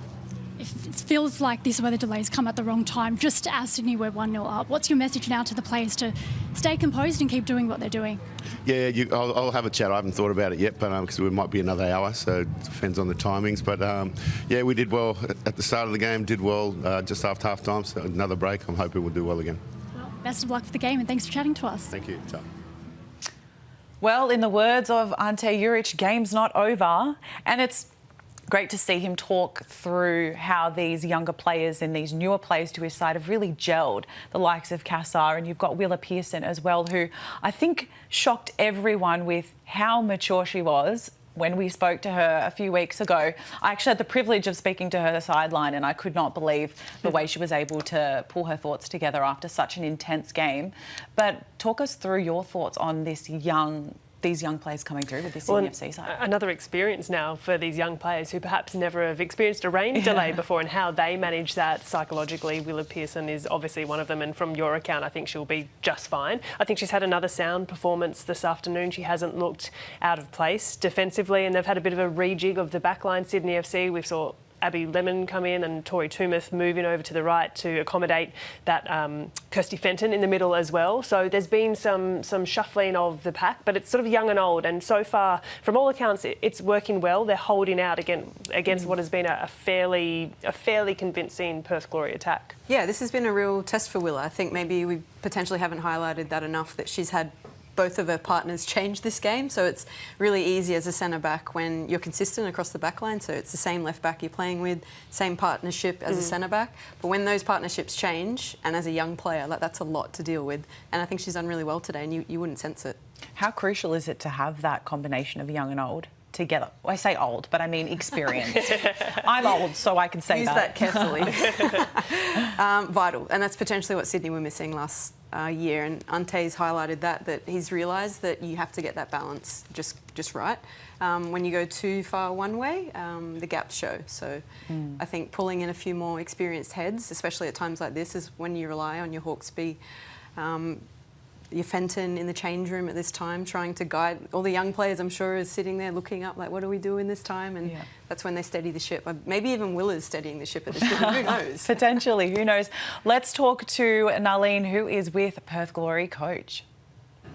Stephen Peters, Perth Glory head coach, now joins me. Stephen, in your first away trip against the Wanderers, you got the weather delay. Then again today, how difficult is it to kind of stay composed and tell the team to keep at it during these issues? I actually think in this particular situation it's okay for us because of the goal we just conceded. So it gives us a chance to regroup and actually have a bit of a chat about why that keeps happening to us after the second half. So. You did mention the second half drop-off. We saw it last week against Brisbane as well. Yep. Is that more of a mindset problem or is that more something you've got to work on in training? I'm trying to get to the bottom of what it is. I would have to say mindset thing, but yeah, it's hard to pinpoint. You know, I feel like we had a really good first half and the energy was high, and then we actually spoke about at halftime those factors, and then 8 minutes later we conceded a goal. So yeah, pretty disappointing. But you know, we've got to regroup now and go again. We've seen Emma Tova have shots, I believe it hit the post. Susan Fonson-Kem has had a bright start in this game.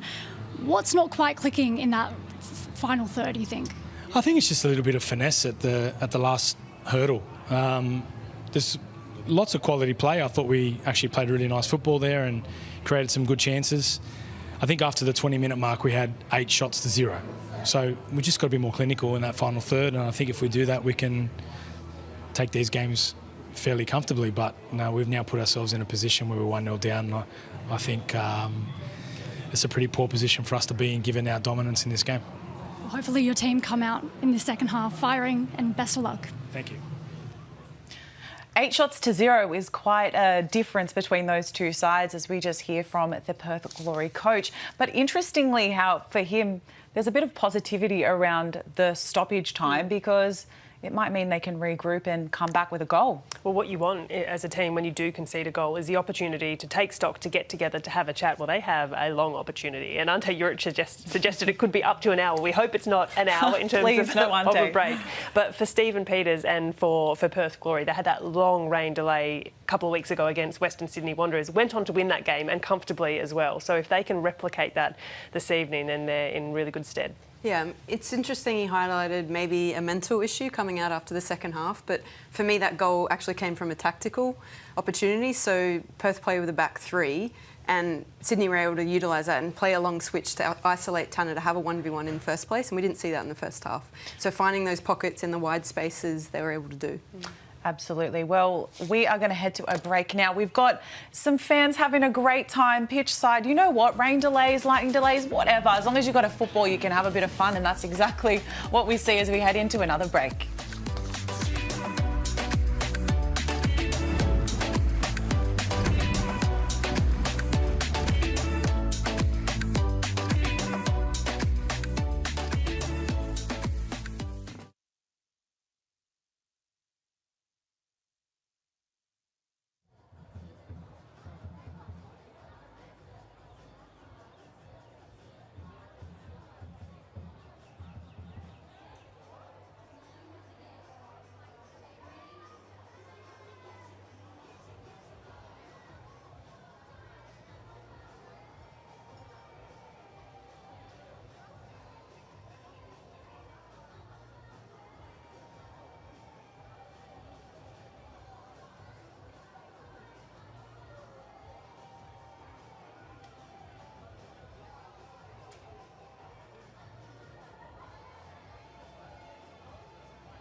Sydney FC and Perth Glory have hit some lightning delays in their clash on this Saturday afternoon.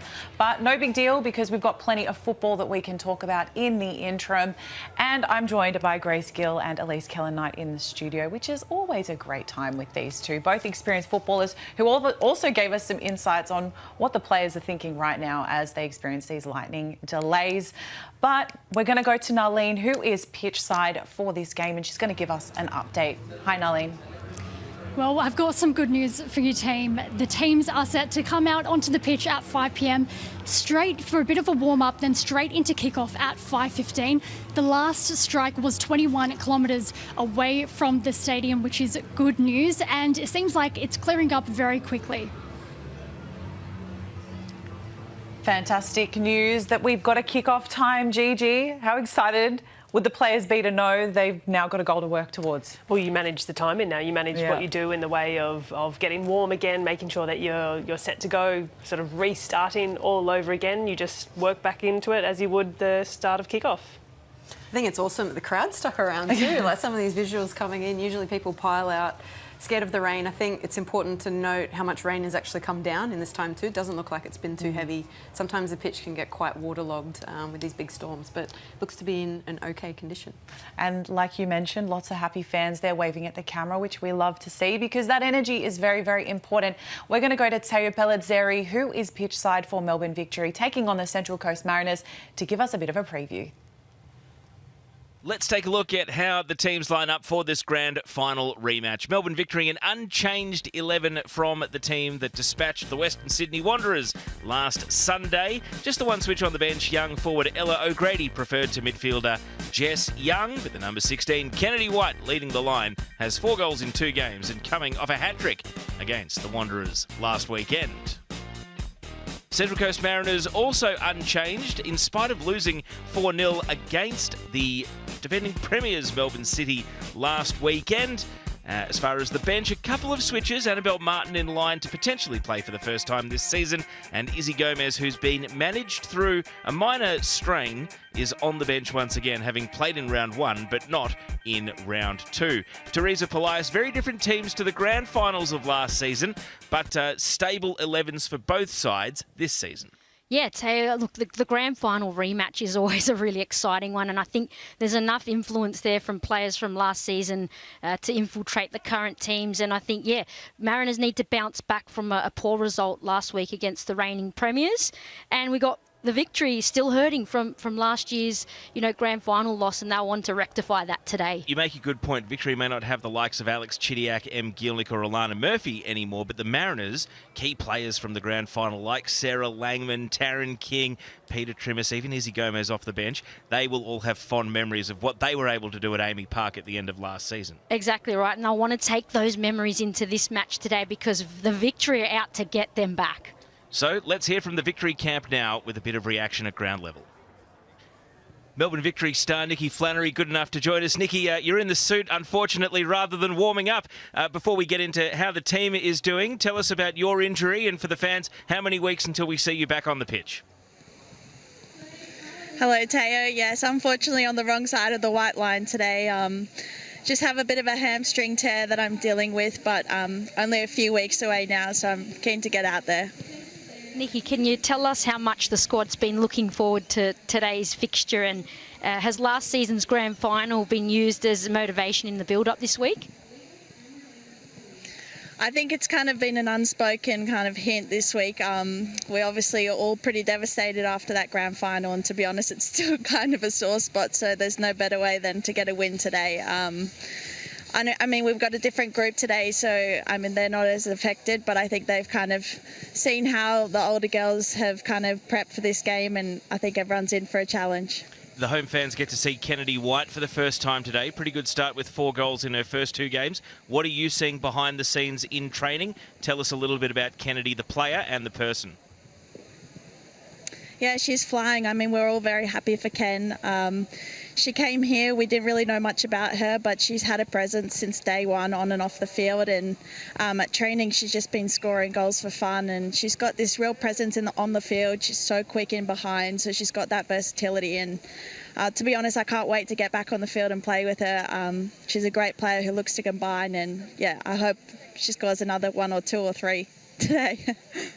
And look, we're in round 3 of the season, Nikki, but is Jeff and is the squad as a whole happy with where the team's at? Yeah, absolutely. I mean, we had a really good pre-season under our belts, and obviously round 1 was a bit disruptive. The game was disruptive and we didn't manage to get the points, but I think it was a fair scoreline last week for us and really important to hit the ground running. Another win today will really keep us in good stead for what's to come. We've all worked super hard, Teresa, and yeah, hoping to get one up on what we could have done last year. Well, Nikki, we're looking forward to seeing you back out on the pitch. Enjoy today as a spectator, and we'll see you back playing soon. Thanks, Taya. I'll try. Great to hear from Nikki Flannery. Those player perspectives are always so important when you head into clashes, which are important, like this grand final rematch, which is taking place after this game. Melbourne Victory taking on the Central Coast Mariners. Now we're going to get your predictions as well, the experts on the couch. KK, what are you expecting from this clash? Goals. I mean, if we look at it, Victory scored 4 last game. Mariners conceded 4. Is that an 8-goal difference we're expecting today? Just punch some numbers, but I think White's added a lot to this squad, so I expect to see Victory in some fine form today. Yeah, she's starting to combine really well with the players around her as well. She's 25 years old and she comes in with experience in the US college system and then spent a year over in the Hungarian First Division, scored a bucket of goals, and we're seeing that now replicated in the A-League. So she's been a really, really wonderful inclusion, and they're up against what is a fairly bruised Central Coast Mariners after that heavy defeat last week. Really important having the likes of Gomez and Martin back on the bench, but in terms of what they can do coming onto the field, the contribution they make, those 2 players are going to be crucial for the Mariners. And Mariners won last year. Let's talk about just how difficult it is to come back in a second season. I think a lot of people can take for granted just how difficult it is to bounce back. What are the biggest challenge for this Mariners side as they head in off the back of such a successful season, trying to keep that momentum? And you mentioned some of those crucial players, the likes of Gomez, but even her spot, we haven't been quite sure what she's doing either. No, and I think one of the hardest things about a team like the Central Coast Mariners, they exceeded expectations last year. So already above where everyone thought they would be. Emily Husband did a fantastic job with the team and they far exceeded where they thought they'd finish. So to back that up, having lost their coach, having lost a wealth of players, one of them we've seen today in Bianca Galich, was so crucial for the Mariners last year. So take her out of the equation and suddenly that puts a lot of pressure on the players like Taryn King, like Izzy Gomez, who's been in and out with a bit of injury, and Teo just mentioned there, managing a strain. So she's not yet a 90-minute player and was last season. It's a long few weeks, months ahead for them to get back into the competition, but last week they looked particularly flat. Yeah, it's been a mass exodus from the club, and that's not by design necessarily. That's people getting opportunities, players wanting to move on, a coach getting an amazing opportunity, now the assistant coach of the Matildas with Emily. So I think dealing with a massive exodus, there's actually only 2 players in this lineup that played in the grand final for Central Coast. Wow. So does it mean anything to them? I don't know. I think it actually might mean more to Victory today. Well, we'll find out. Speaking of Victory, let's head to some of their highlights from last week against the Western Sydney Wanderers. Harrison. Beautiful curling effort in, off the hands. The header goes loose. On the end, a goal kick. Could have been Casper's there with the opportunity for the Wanderers. Harrison in a similar spot where she was before. Chisari wants to play it through. The opportunity's there. And Matos looks to be the player that sends it over the line. Just her second goal in the Ninja A-League. And Western Sydney Wanderers hit the front. Let's go, come on, get the ball. You 2 are too close. Now the long ball, Kennedy White. She's got the burners on. Kennedy White takes a touch, sends it home, and Kennedy White. It was simple as it could be for the American. And Kennedy White, well, certainly has made a name for herself in the opening 2 games of this Ninja A-League season. Get them all the way out. Quick, quick, quick, quick, quick. Another ball for Kennedy White, does well just to delay her run. Kennedy White strikes again. The American makes it 2. The assist from Rachel Lowe just had that presence of mind to just put herself in front, stagger her run, and it's a tidy finish.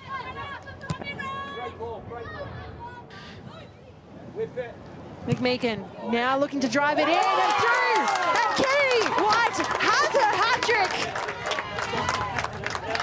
Well, she just loves scoring in the Ninja A-League, and she makes it 3. Lots of talk about how Emily Gilnick could possibly be replaced in this Melbourne Victory side, but 4 goals in 2 games, including a hat-trick. What a tidy finish in the end.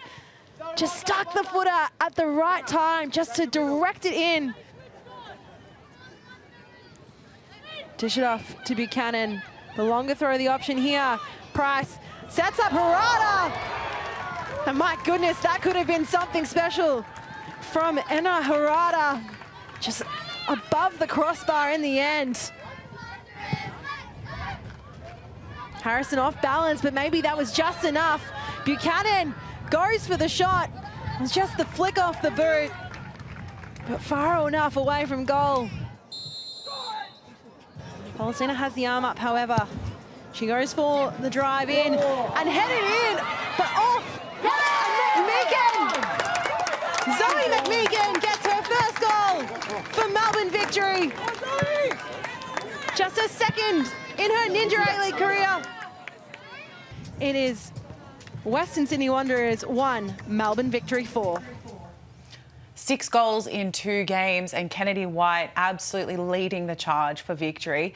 They are a bit of a force at the moment, aren't they, Gigi? Yeah, and seeing some of that quality from Kennedy White, if that's a show of anything that we're about to see ahead of this game against Central Coast Mariners, well, that's one I want to be glued to watching. Yeah, and I think we saw the variety in the way she creates chances, so she's not one-dimensional. She literally has every facet of that a striker needs to score a goal. So aerial presence, we saw her with the assist with McMeekin.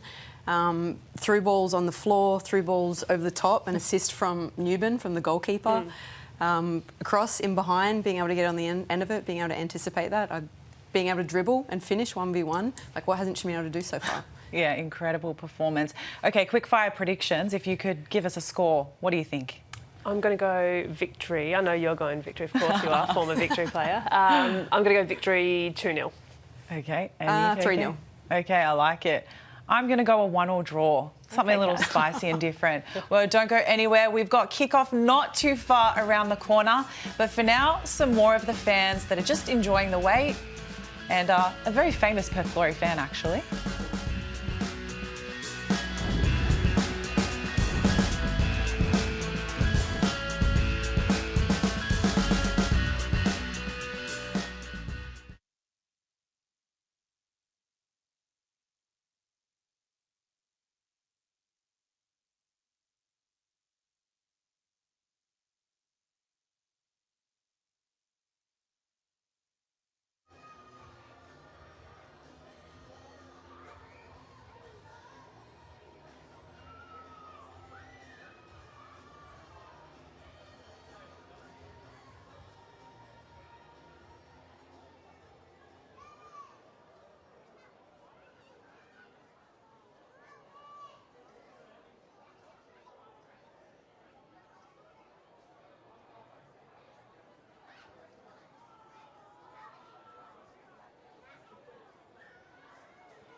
Welcome back. It's Sydney FC and Perth Glory. Some lightning delays, but fans that do not mind. They are in the stands. They are waiting for the action, just like we are in the studio. And you know what? It just makes the action that's coming up all the more exciting.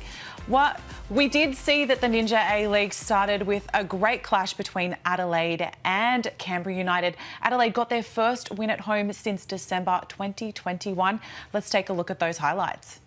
And an early touch here for Mary Stanich-Floody means Michelle Heyman has a cause to go and chase in the early minutes of this game. And the chance to cut it back here to Chiara Di Demizio. An early shot! What a start for Canberra! 28 seconds on the clock, and Chiara Di Demizio with a bending shot from the edge of the area. Her first goal in Canberra colours, and an ideal start for the visiting team. It's a dream start for Canberra United. Murray's pass. Condon. Breaks right. Emily Condon. There's the goal Adelaide needed, and Emily Condon provides it. They've waited 2 games and 23 minutes, but the Reds are level, and it's 1-1. Well, team connections there, a centering ball from Heyman. Now the corner, met first time, off the inside of the post. Canberra have hit the woodwork in their search to go back in front. Here's the moment of truth for Emily Condon. It's low, it's scuffed, and it's just wide. May not have been the prettiest free kick, but it was very nearly effective. So the subs watch on as Condon swings the corner into the near post. And up and under header from Sasaki, and it's loose in the box and over the bar from Adriana Taranto, and that should have been Adelaide in front at the break. The skipper plays it to Erin Healy. Healy with an attempt! Wow! Fine bit of goalkeeping. Corner taken quickly, and James again gets a big hand up. The follow-up shot saved into the crossbar, and Sally James clasps on. They'd love to spend some time down in attack, and Olasino can create right here. A sweeping ball, Heyman in on Jenkins, Stanich-Floody, and it's wide. Jenkins was down and out. Stanich-Floody perhaps not to know. Taranto shrugs Sasaki, is going to shoot from distance. Hits the crossbar on its way over.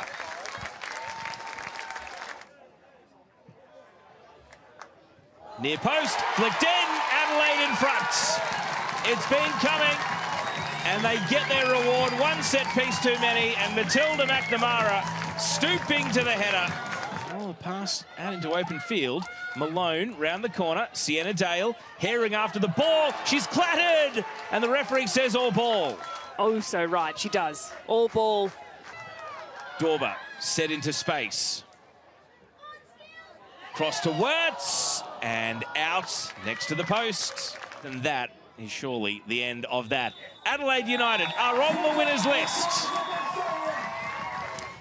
If you're standing by for Melbourne Victory taking on the Central Coast Mariners, you can catch that kick-off time, 5 p.m. So it's very soon. You can head over to Paramount Plus and 10.com.au. But Grace Gill, I thought I'm hearing double, seeing double. You covered that game between Canberra United, your Old Faithful team, and of course Adelaide United. What were your thoughts on their performance? Yeah, well, really important result, firstly, for Adelaide to get off the mark. First goal that they've scored this season, first win. Canberra also still in search of their first win, so Battle of the Uniteds coming into that one, and the 3 points was going to be crucial. Canberra started really well, KK, but then Adelaide just found their way back into the game. Emily Condon was involved in everything. They had a lot of set pieces, and ultimately Canberra just couldn't hold them out. Yeah, I've got high expectations for Adelaide this season. I actually went to a game in pre-season to watch Victory play Adelaide, and I thought the standard was really high, and I've got high hopes for Adelaide. I mean, best season yet last season, coming into this season as well, some really good recruitments.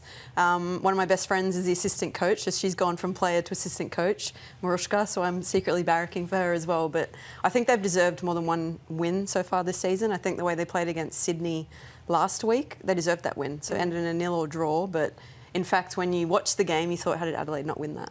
Yeah, they certainly came through and got that win in the end. Grace, I'd love to get your thoughts on Canberra United and what do you think is missing from that side at the moment? Yeah, I think at the moment, Michelle Heyman, we know the kind of quality of player she is. She's not quite getting the service, the delivery that she needs, and as a result, she's come in, dropping in deep to collect the ball. She's searching for it, but when she does then get it, she turns and there's no one really forward to play. Olasino looks like a good pickup and they're starting to combine quite nicely together. Bethany Gordon was unavailable yesterday for Canberra, and that was a big out because the midfield battle then just became a little bit sketchy. But I think Heyman just needs a bit more in the way of quality on the delivery. Absolutely. Well, hopefully we've got kickoff right around the corner for what has been a delayed Sydney FC taking on Perth Glory. But once again, we've got fans with footballs just taking advantage, I suppose, of the time that they've got. Stick around, hopefully kickoff around the corner, and we cannot wait to see more action between Sydney FC and Perth Glory.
Well, welcome back to Leichhardt Oval, and yes, your eyes are not deceiving you. The players are back on the pitch, warming up, ready to resume the match at 5:15 p.m. Australian Eastern Daylight Time. Sydney FC currently leading Perth Glory 1-0 thanks to a Bianca Galic goal set up perfectly by Panama international Riley Tanner early in the second half. Still plenty of action to come in this one as the Storm has rolled through Sydney this afternoon. My name is Taryn Hedo. Alongside me, Kath Canoli. Kath, how do you refocus after a lightning delay like this? It's really difficult to make sure that, you know, the girls are keeping mentally focused, and that's a big factor on all the coaching staff that's in the sheds at this time. But it's important that all the girls refocus. They get their time in now where they get their warm-up back in and they get themselves focused, and they know now they had the timings that they were coming out for their warm-up, they were coming in for kick-off, and now they can get focused back on the game. Well, we'll go down pitch side now, where Narlene Musto had a chat with injured Sydney FC player Hannah Lowry earlier today. I'm now joined by Sydney FC's Hannah Lowry, who you're making a comeback from your ACL injury. How has the rehabilitation process been so far? It's been good. It's obviously ACL injury is tough. There's been a few small setbacks along the way, but I'm coming up to 12 months now. I'm feeling stronger mentally and physically, so although it's been tough, I feel like I've learnt a lot, and I'm just happy to be coming back. When you picked up the injury, it came at the worst time. You've just received your senior call-up for the Matildas. Mentally, how tough was that to handle, knowing that you wouldn't be able to be part of that? Yeah, it was really tough when it happened to accept it. Obviously, the timing wasn't great, but looking back on it now, I wouldn't change it, because I think it's given me a lot of motivation to come back. Obviously, it gave me a taste that, showed me that I'm able to get called up, so I feel like it's just a big motivation for me now coming back.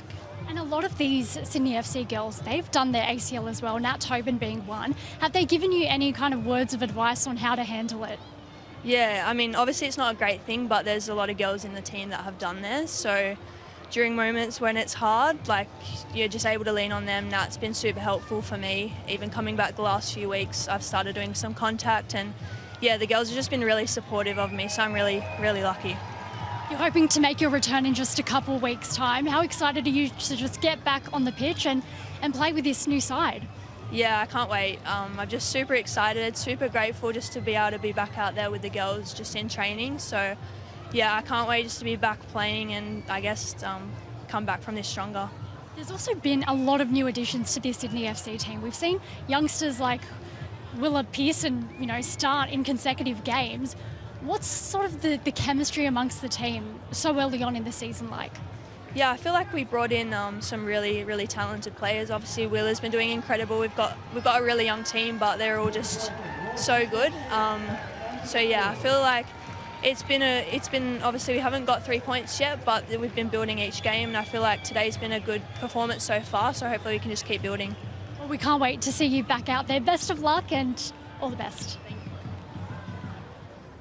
Great to hear from Hannah Lowry, of course, in Sydney FC colours now, formerly of Perth Glory, the place in which she grew up and the team that she grew up watching over in Perth. So she would have loved to be out there today, but only a couple of weeks away from being back after that grueling rehabilitation from an ACL rupture. Just a reminder, if you are a 10 Drama viewer and you are tuning in for Melbourne victory against Central Coast Mariners, the grand final rematch, you can catch that game right now on Paramount Plus and 10.com.au. We'll switch on 10 Drama to that game as soon as this one is finished. We've just had this lightning delay here, which has delayed proceedings, but play will get underway shortly once again.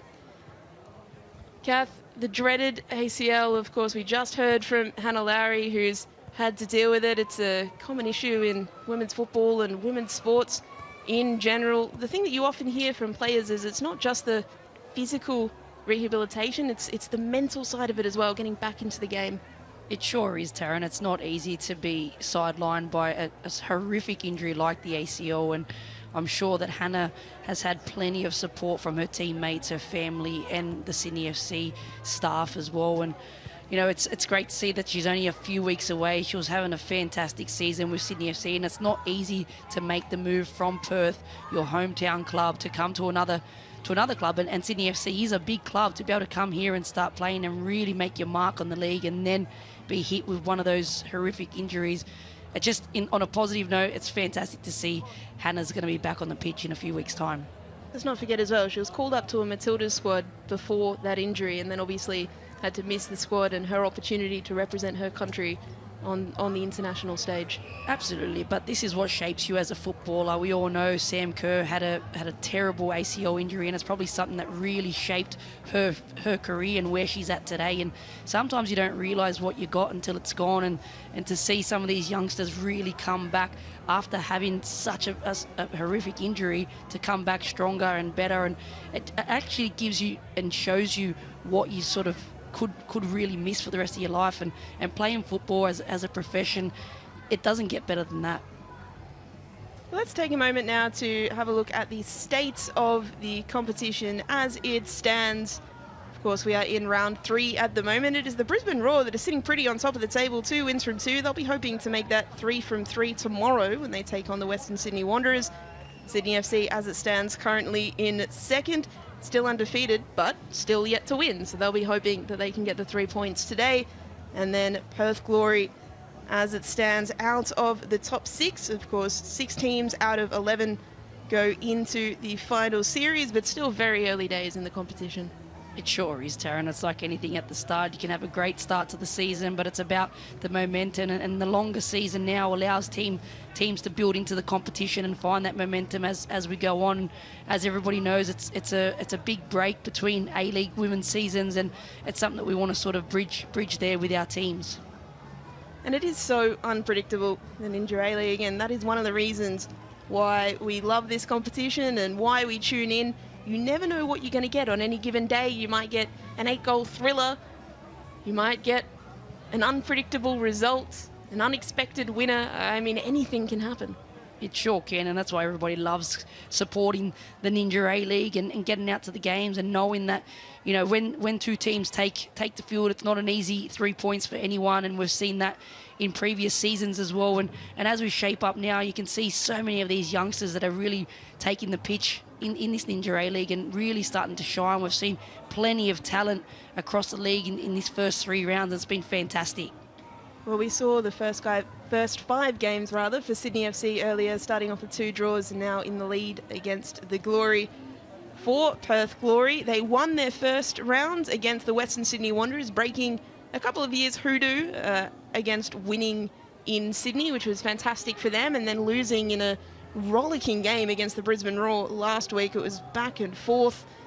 Now 3 away games in a row. It was actually something that Stephen Peters flagged when talking about midfielder Georgia Castine, that she's not far away from returning, but it's always a gamble when a player, you know, maybe can come on for 20 minutes to fly them all the way to Sydney or all the way to Canberra. It's extra tough for those players from Perth. It sure is, and I've spoken to Stephen and other coaches that have been part of the Perth Glory team, and it's not an easy one. It's one that the Perth Glory players have to deal with. Well, don't go anywhere. Play is not far away. We'll have kickoff on the other side.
number 19, Sarah O'Donoghue, replaced by number 9, Gabrielle Moller.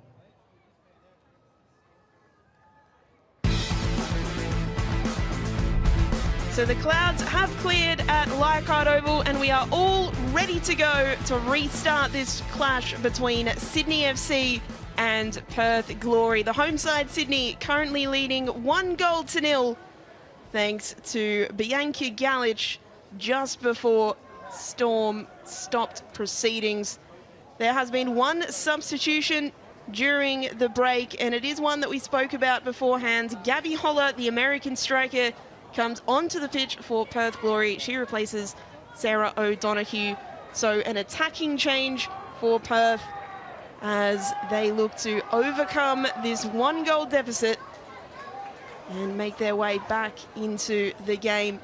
The Glory were on top for the majority of the first half, but Sydney FC came out after the break, created the opportunities and ultimately scored the only goal of the game so far. Referee Georgia Ghirardello will get us back underway with a drop ball.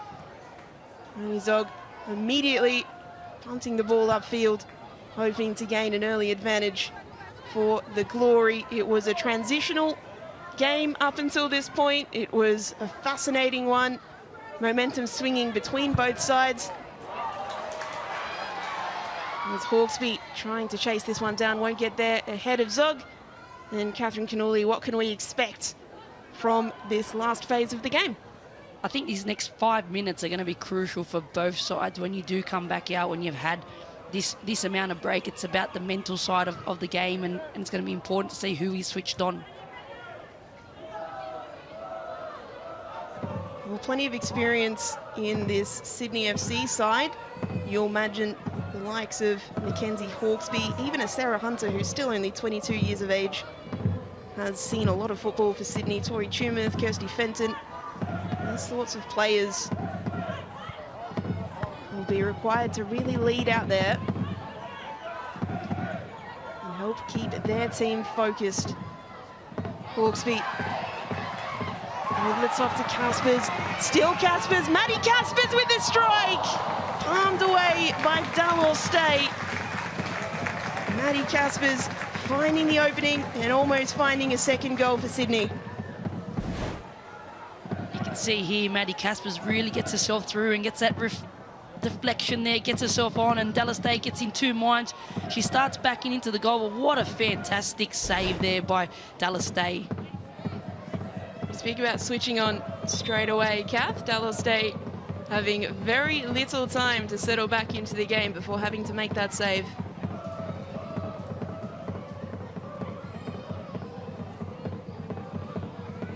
Referee Georgia Ghirardello just making sure that everything is okay, no fouls are being committed in the penalty area.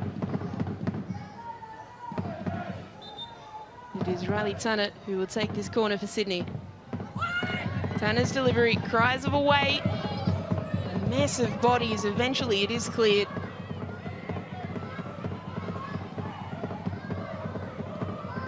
Only as far as Abby Lemon.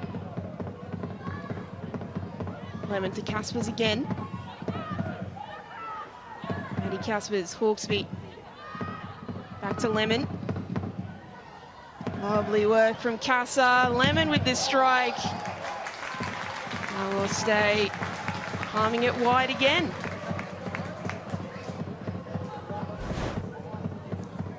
You can see here Lemon really gets her head down and knows that she's going to pull the trigger there and gives it a good old crack there, and Dallas Day caught a little bit off guard there but makes the save. Sarah Hunter will take corner duties from this side. Swinging delivery, punched away by Dalor Stay and then cleared. Great delivery there by Sarah Hunter.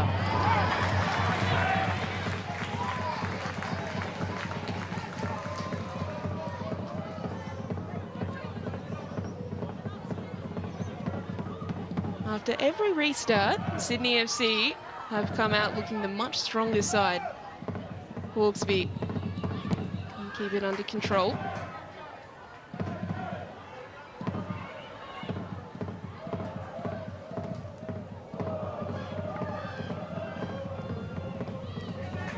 Herzog forced to take it out of play. Hawkesby was lurking.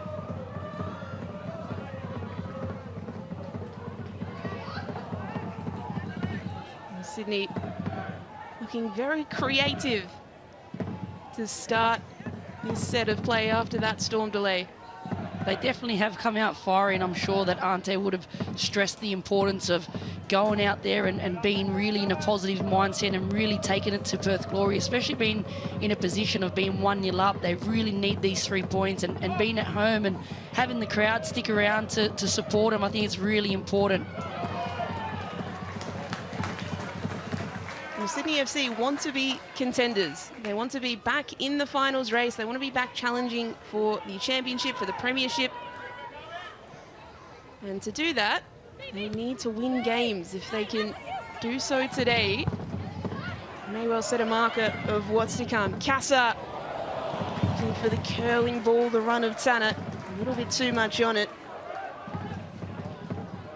Fantastic work again from the 17-year-old.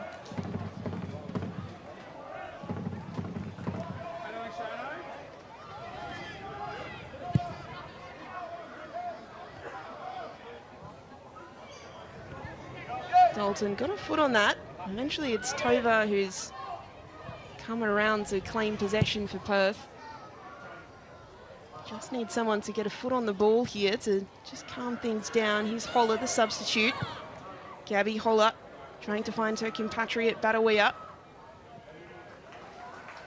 Now in a throw in an advantageous position. So Holler, she'll look to have an immediate impact on this game. She's scored 2 goals already this season. Looking for another today.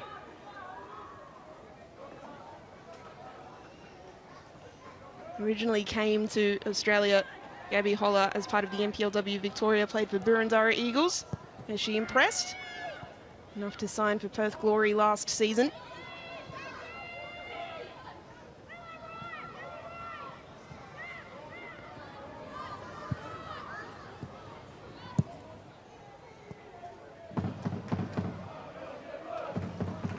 That's a nice turn from McKenna, but met well by Lemon.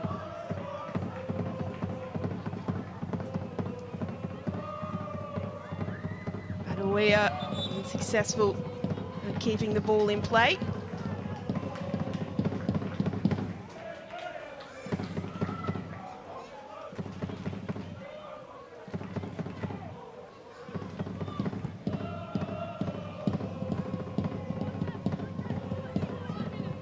Perth Glory, you'd imagine, will be the team having to force proceedings in these final 27 minutes or so. They look to get this goal back. You can see the energy when Sydney FC have the ball. They're determined to try and win it back. Sydney FC have come out with great energy after this break, but we know that Perth Glory are 1-0 down at the moment, and you can see there when Sydney FC are trying to play out from the back and an aggressive press from the Perth Glory team, looking to win the ball back higher up. Badawia trying to slip in Fonsonkamp. They need to be more clinical in that final third. Once they do win the ball back, look at ways to be able to keep possession and really make use of winning that ball back and doing all the hard work to be able to win it back. Then what's the execution? If it's not on, don't force it. Well, Sydney FC have looked their best today when they have been the side that's been forceful. When Perth Glory had the possession in the first half, Sydney were sitting back and letting the Glory pass it around. When Sydney don't let them, Perth have found it much more challenging to hold possession, and I think that's what's led to these periods of Sydney being on top.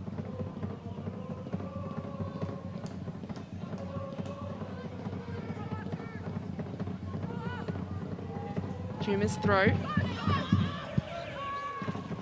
Looking to find Kassar. It's cleared. Fenton trying to get it back in the mixer for Sydney. McKenna just kicking it forward, kicking it long.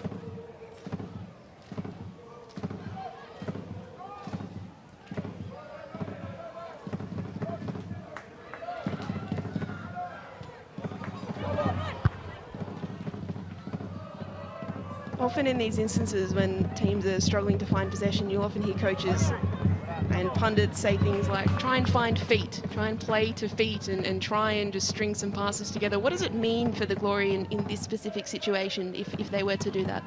Absolutely, you want to be able to keep possession and controlled possession where you can actually force yourself into the game, where you can actually try and make something from nothing. It was a wild challenge from Chinema.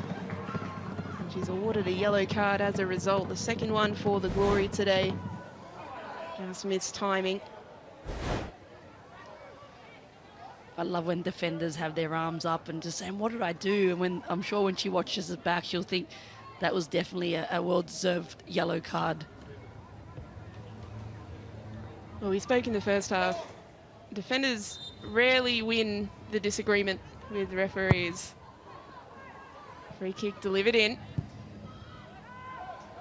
Sydney looking for the attack, but instead the Glory a chance in transition. Holler, Dalton trying to find Johnston, but it's well read by Tumeth. Now here's Casa. Amelia Casa finds Hawkesby. Mackenzie Hawkesby has options in the middle. Gallage is lurking again in space. It's come back instead to Hunter. Casa can't find Hawkesby again. You can tell the qualities there of Sarah Hunter, not forcing things. You can see how mature she is on the ball when she does receive that ball, and she knows that she can't force that ball to go forward. She doesn't look to just give it away cheaply. She looks just to keep possession of the ball. Tian McKenna. Holler trying to lift it to Badawia. Sannett does the honours with the clearance for Sydney.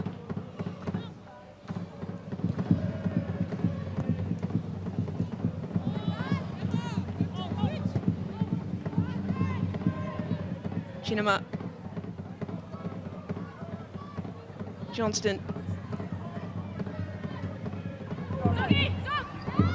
Chinema again, beating Hawkesby.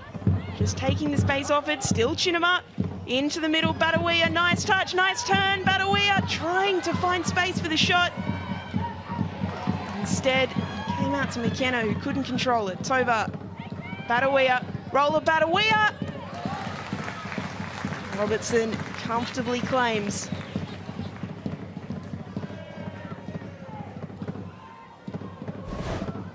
Badawia will be watching this one back. She gets the opportunity to pull the trigger there, and she tries to pull it back again and just doesn't come off for her. And she gets a second bite of it here and just sort of tries to force that shot.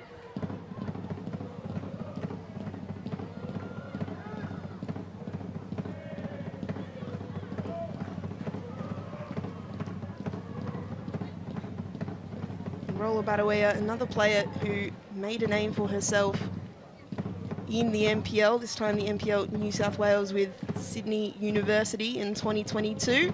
The back of that was signed for Sydney FC, then the Mariners the next season. Had a year away before returning this time out with the Perth Glory, and has made an impact already, 2 goals.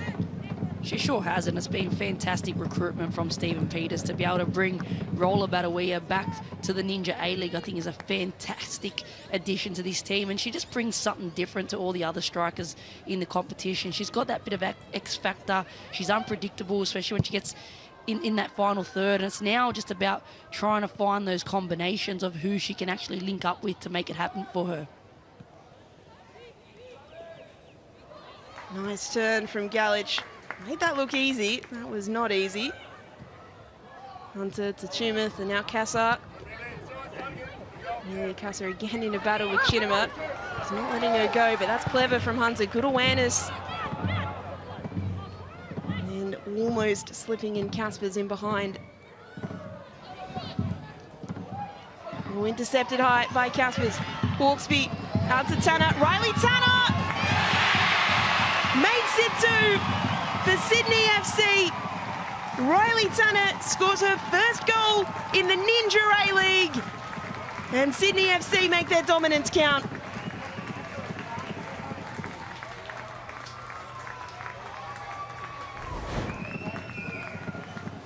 That all started from Riley Tanner's blindsided press, to allow Sydney FC to win the ball back high. Then Riley Tanner gets the opportunity to pick up this ball, and what a beautiful finish it is from Tanner. That left foot strike across goal. Absolutely great on this Harvey Norman replay. Well, Riley Tanner set up one goal, scored another. And Panama International signing after playing 2 seasons at Spokane Zephyr in the USL. After impressing for Panama on these shores, is now here to show what she can do in the Ninja A-League. The goal was all created from her in the beginning when she went for it on that blindside press. She'd done really, really well. She makes that big run to force Perth Glory to turn over that ball, and they win the ball up high, and she gets her reward where she picks that ball back up, and what a beautiful strike it was as well. It's not easy from that angle to be able to strike the ball across the goal there. Here comes Sydney again. Hawkesby can't get there ahead of Zog.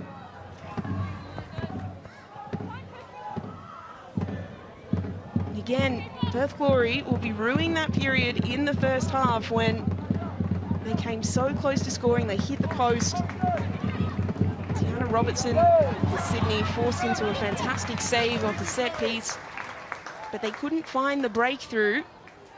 And in this second half so far, it's been all Sydney.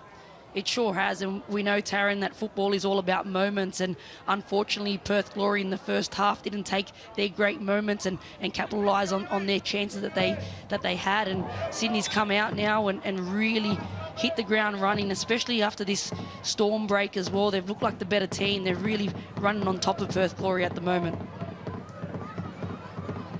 Yeah, they certainly do. It's been after every break. At the start of the game, after half-time, and then after this storm delay, Sydney have come out on each occasion and really dominated proceedings. Again, another interception. Hawkesby can't quite get there. That was good work from Galich to win the ball.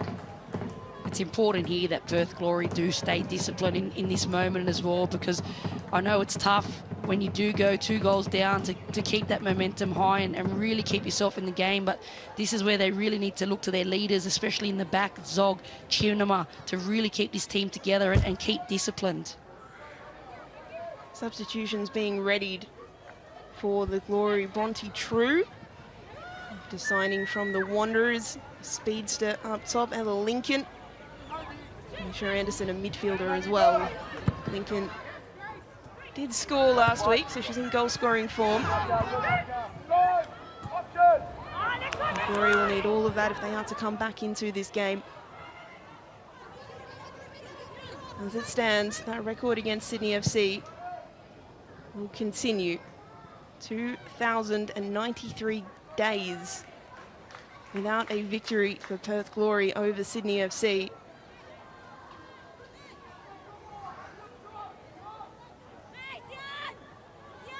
Here come the Glory on the attack. McKenna wins a corner. And a little tangle with Tanner.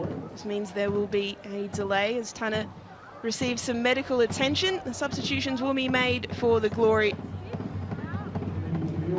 So the 3 players coming on are Misha Anderson, Bronte True and Ella Lincoln, making way Julia Sardo, Tian McKenna, and also Susan Fonsongkamp. A triple change from Stephen Peters. How does this change the momentum now for the Glory? A big statement here by Stephen Peters. He's probably not happy with what his side has been in the last 10 minutes here, and he needs to change something up, right? It's not working for him at the moment. Maybe a bit of fresh legs that come off the bench, players that have been on the bench that might need that little bit of a spark to want to push for that starting 11 position and really give these girls the opportunity to be able to try and get back into the game now. The Glory have a corner now. Sydney will be defending with 10. Tanner back on her feet, but not back on the pitch. And indeed, there will be a Sydney FC substitution as well. So Tanner's day is done, a goal and an assist. Kaylee Talon-Henneke makes her way onto the park. The 19-year-old debuted late in the 2023-24 season. Plenty of attacking talent. Here's the Glory's corner. Fuller is involved. It's come all the way out to Anderson. Her first touch could have been a goal, but it was blocked away and defended well by Sydney. Anderson, 19 years of age, from Perth. Ball delivered by Tovar. It was dropping. Goodson did well to read it in the sun.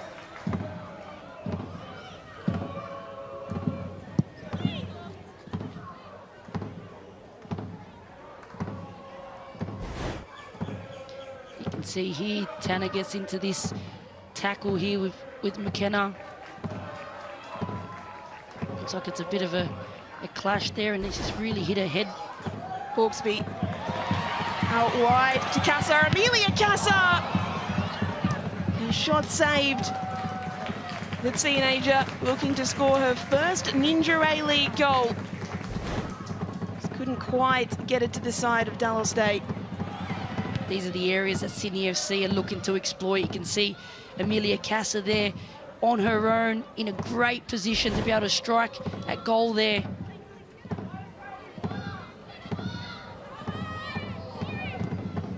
Chumeth, Casa. Fancy footwork from the 17-year-old. Absolutely love to see players really. Well, Hunter was driven back there. Lincoln won the ball for the Glory. So perhaps Perth an opportunity to attack. That ball very nearly slipped in behind for Lincoln. Another yellow card after that challenge will be produced. Gabby Holler, a little bit too exuberant trying to win the ball back.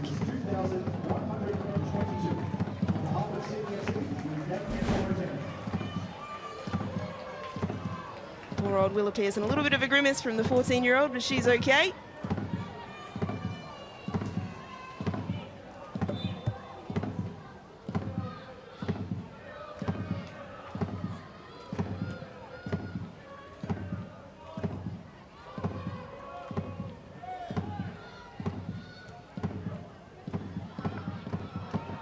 Despite it being Perth who are chasing the game, in doing so, they're leaving gaps in behind, and Sydney more likely to score a third at this stage.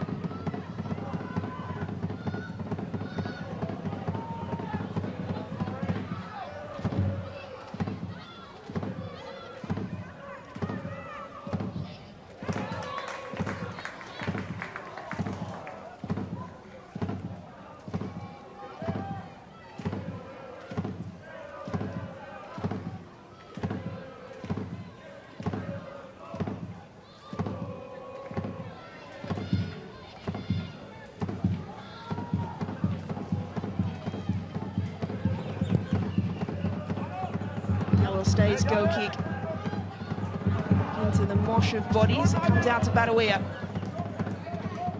Holler on the right-hand side. Emma Tovar has Johnston on her outside. That's where she'll go. Grace Johnston's delivery. Headed away by Hunter. Dalton. Back to Tovar. Find a way through here. One incisive pass, one moment. Holler. Searching for the run of True. Anderson. Dalton.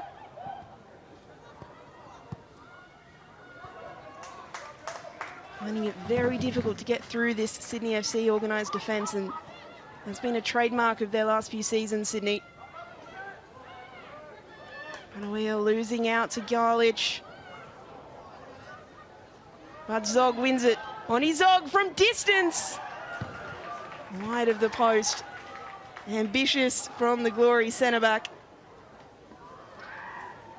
Very ambitious there from Zog. She does get herself out of position. She's lucky that she wins that ball back and really drives through. And he's probably thinking, I'm just going to back myself from here. There's not much else going for this Perth Glory team at the moment, and they're really struggling to get themselves back into this game.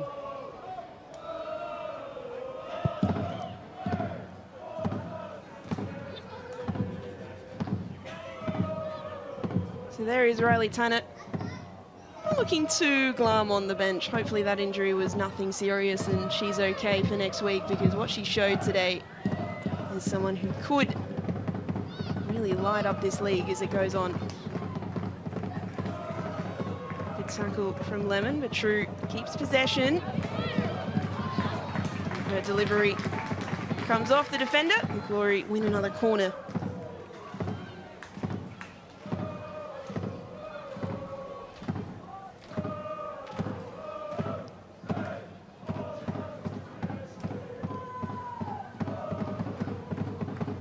Dalton to deliver, headed away by Garlich.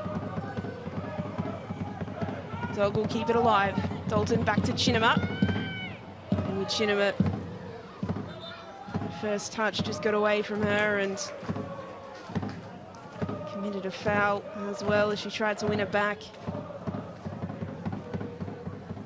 If you are just joining us and wondering why we are watching Sydney FC versus Perth Glory at this time, it's because there was a storm delay earlier in the game.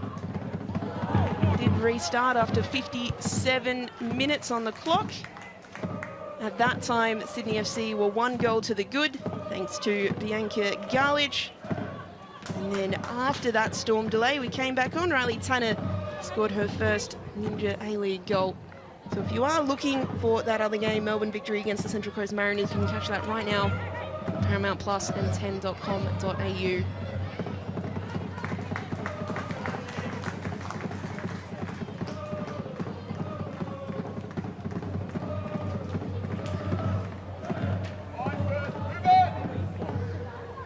At the moment, Sydney FC, a little bit of cruise control. It's difficult to see a way for the Glory back into this game, but they'll keep on pushing. They made those very attacking substitutions, and we know they can score goals. We sure do, and right now that they are in control of this game and really don't need to take it to them at the moment, and really just they can allow Perth Glory to go side to side, and they just need to manage this pressure now.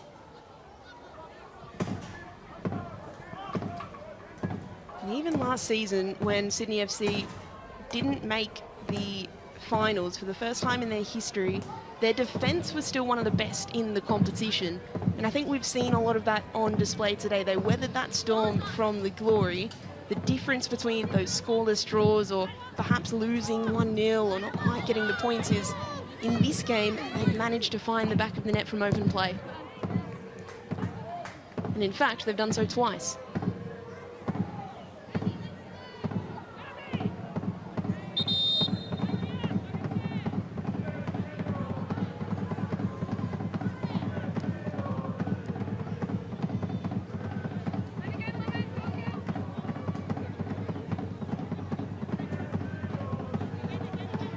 Sure, that goes back to Ante Juric's playing days.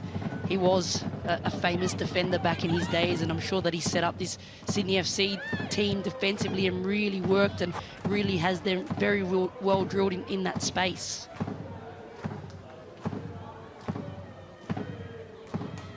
So a goal kick for the Glory. Talon Henniker just slow to her feet there, perhaps winded, as indicated by her holding her stomach.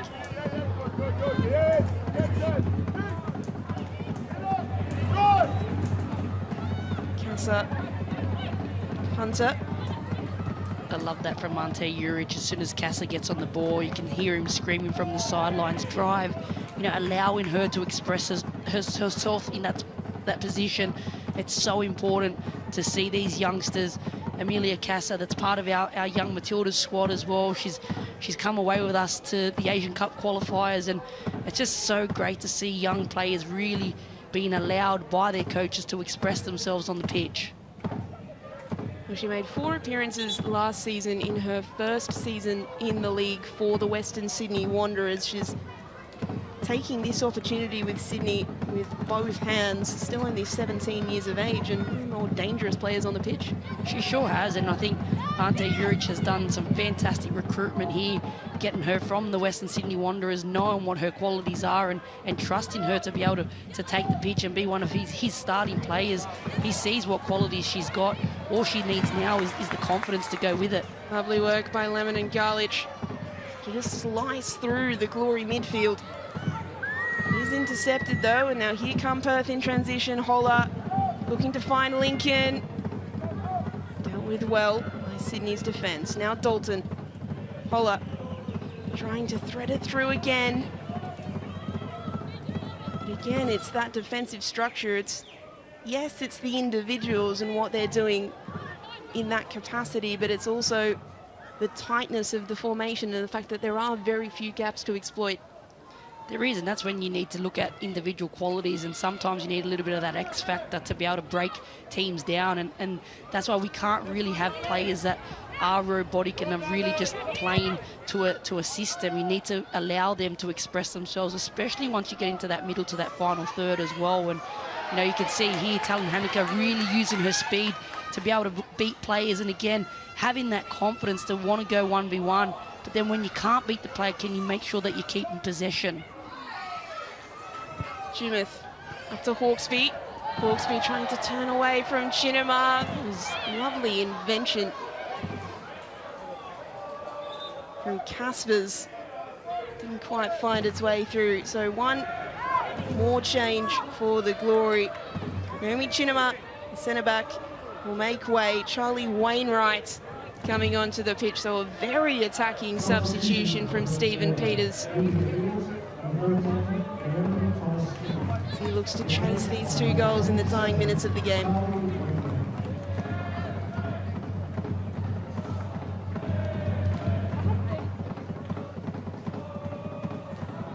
'21st appearance for Charlie Wainwright in the competition, the 21-year-old. Another Perth local, previously of Melville and Perth SC in the WA NPL.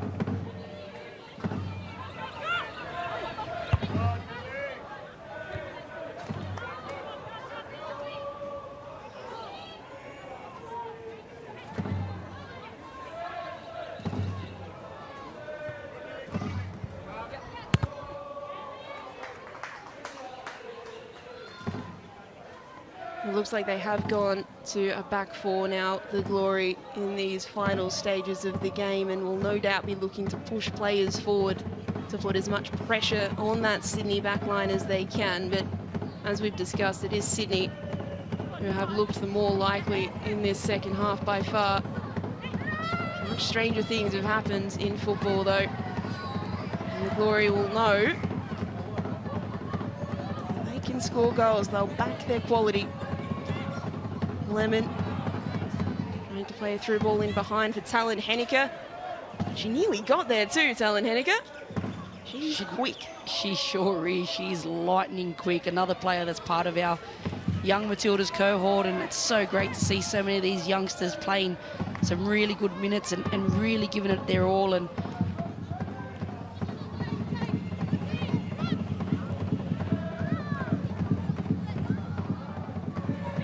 brought to ground legally, says the referee. Wainwright trying to keep it alive. Dalton spreads it out to Johnston. Dalton, Lincoln, back to Johnston. Try and deliver a ball. Holler, nice touch. Can she get the finish? Lifted over the crossbar. Never quite had full control of that, Holler.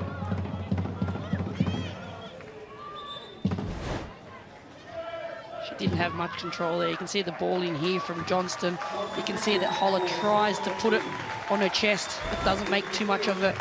So a big moment for Sydney FC. It's a debut. Sky Halmerick, the reigning NPL New South Wales Player of the Year, the 17-year-old, comes onto the pitch in the Ninja A League for the first time. How exciting is this for Sky Halmerick? I've absolutely loved being a part of her journey and seeing her over the last few months. She came into our Future Matildas setup and we took her away to the Asian Cup qualifiers, and she was an absolute standout. A traditional striker. Her movement in the box has been phenomenal, and to see her make her debut today makes me so happy to see that she's getting that opportunity. Fantastic young player, 20 goals in the NPL New South Wales for the NWS Spirit. Grew up supporting Sydney FC as well, so it's a moment that will have immense personal meaning for her, and a wonderful sight to see the next generation coming through in the Ninja A-League. Absolutely, and she wasn't really one that went through the pathways. She was one that really went unnoticed for a very, very long time until she had that breakout season in the NPL, and she scored an absolute bundle of goals in the NPL for Northwest Spirit as well. And again, she got the opportunity to come into the Future Matildas setup with us, and we couldn't look past taking her away. She's a prolific striker. Her movement, the way that she moves in the box, I haven't seen that from a youngster for a very, very long time. Well, the ball just got past her there. Her teammate hoping to set her up for a debut goal, but here come Perth. They've got 3 minutes left of stoppage time of a total of 4 to try and get these 2 goals back. This is really last chance saloon if they are to get something out of this fixture.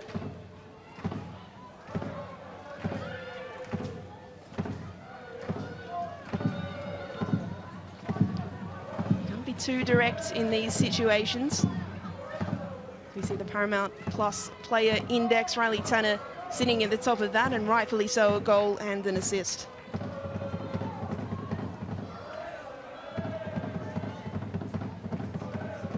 Well, Kath, you've been a part, as you mentioned, of the Young Matildas program, and so many players on this ground are also a part of that program. What's that been like? And it must be fantastic to see them shine on the Ninja A-League stage. It's been phenomenal, to be honest, to be a part of the Young Matildas staff with Alex Aparkis and the rest of our staff. It's been such a great honour to be able to lead these girls, and we're off to the Asian Cup next year in Thailand, and my life has gone sort of full circle. I went there in 2004 as a player, participating in the tournament, and now I'll be going back next year as an assistant coach with this team. And myself and Alex and all our coaching staff have been super active in attending these Ninja A-League games and looking at all this talent. There is so much talent on display, and it's going to be a really, really hard pick come the time when we have to pick a squad to represent us at the Asian Cup. There's so much young talent in this competition, and again, that's one of the reasons why you watch. It's Matildas in the making. If you enjoy watching the Matildas on the international stage, love the Ninja A-League. Here's Hunter. Can't thread a ball through, but instead it comes out to Talon Henneke, whose powerful strike is blocked. Sydney FC, no designs on running down the clock. They want a third. Hawkesby. Still Hawkesby, slipping it in. Nice little 1-2. Hawkesby. Side netting.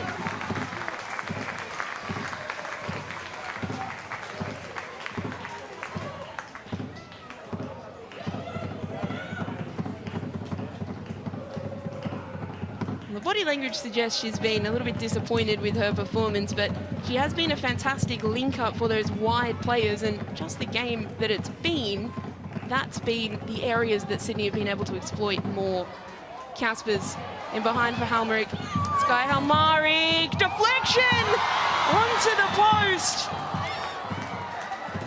Almost a debut to remember for Sky Halmarick, the 17-year-old. And that will be the final action of this afternoon's clash. Sydney FC get the 3 points, a 2-0 victory over Perth Glory. It was a game that Perth Glory will rue after dominating much of the first half. It was Sydney FC who turned it around in the second with goals to Bianchi Galic and a goal and an assist for Panama international Riley Tanner, making her mark on the Ninja A-League. putting down a marker for what might be to come. Full time at Leichhardt Oval. It is Sydney FC 2, Perth Glory 0.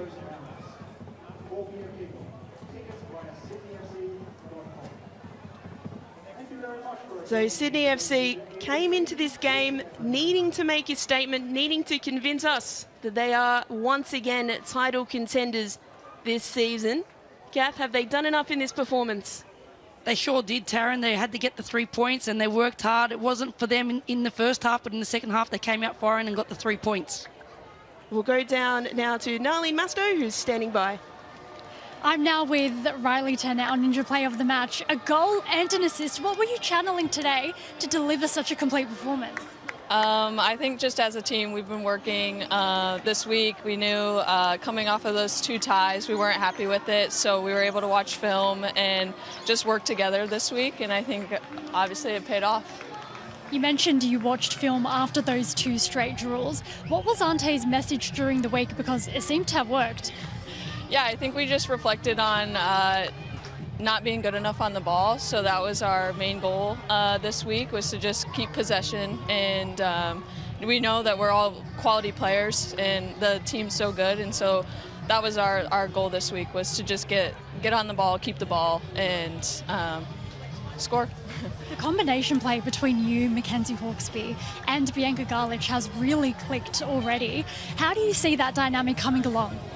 Yeah, I'm really excited. I think there's a lot to come, but I think all of those people are great players, and starts from the back line going up, and so I think I'm really proud of the team. Well, congrats on a win. Thank you. Yeah.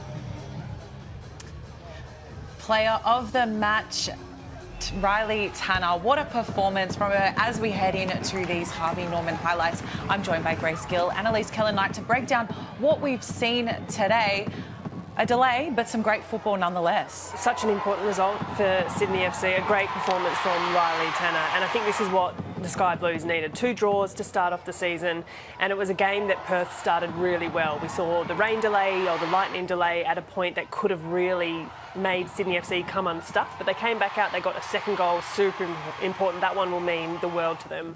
Yeah, credit to Sydney. They really came out in the second half and showed who was going to win this game. I think the way they performed in that second 45 minutes was the true Sydney FC, and we probably haven't seen that for 18 months at least. No. I think we're starting to see what the club is made of, and it's really promising. I think Tanner's performance, especially in the second half, was outstanding. This tidy finish for her second goal was world class, and you can see she's obviously played at top level clubs.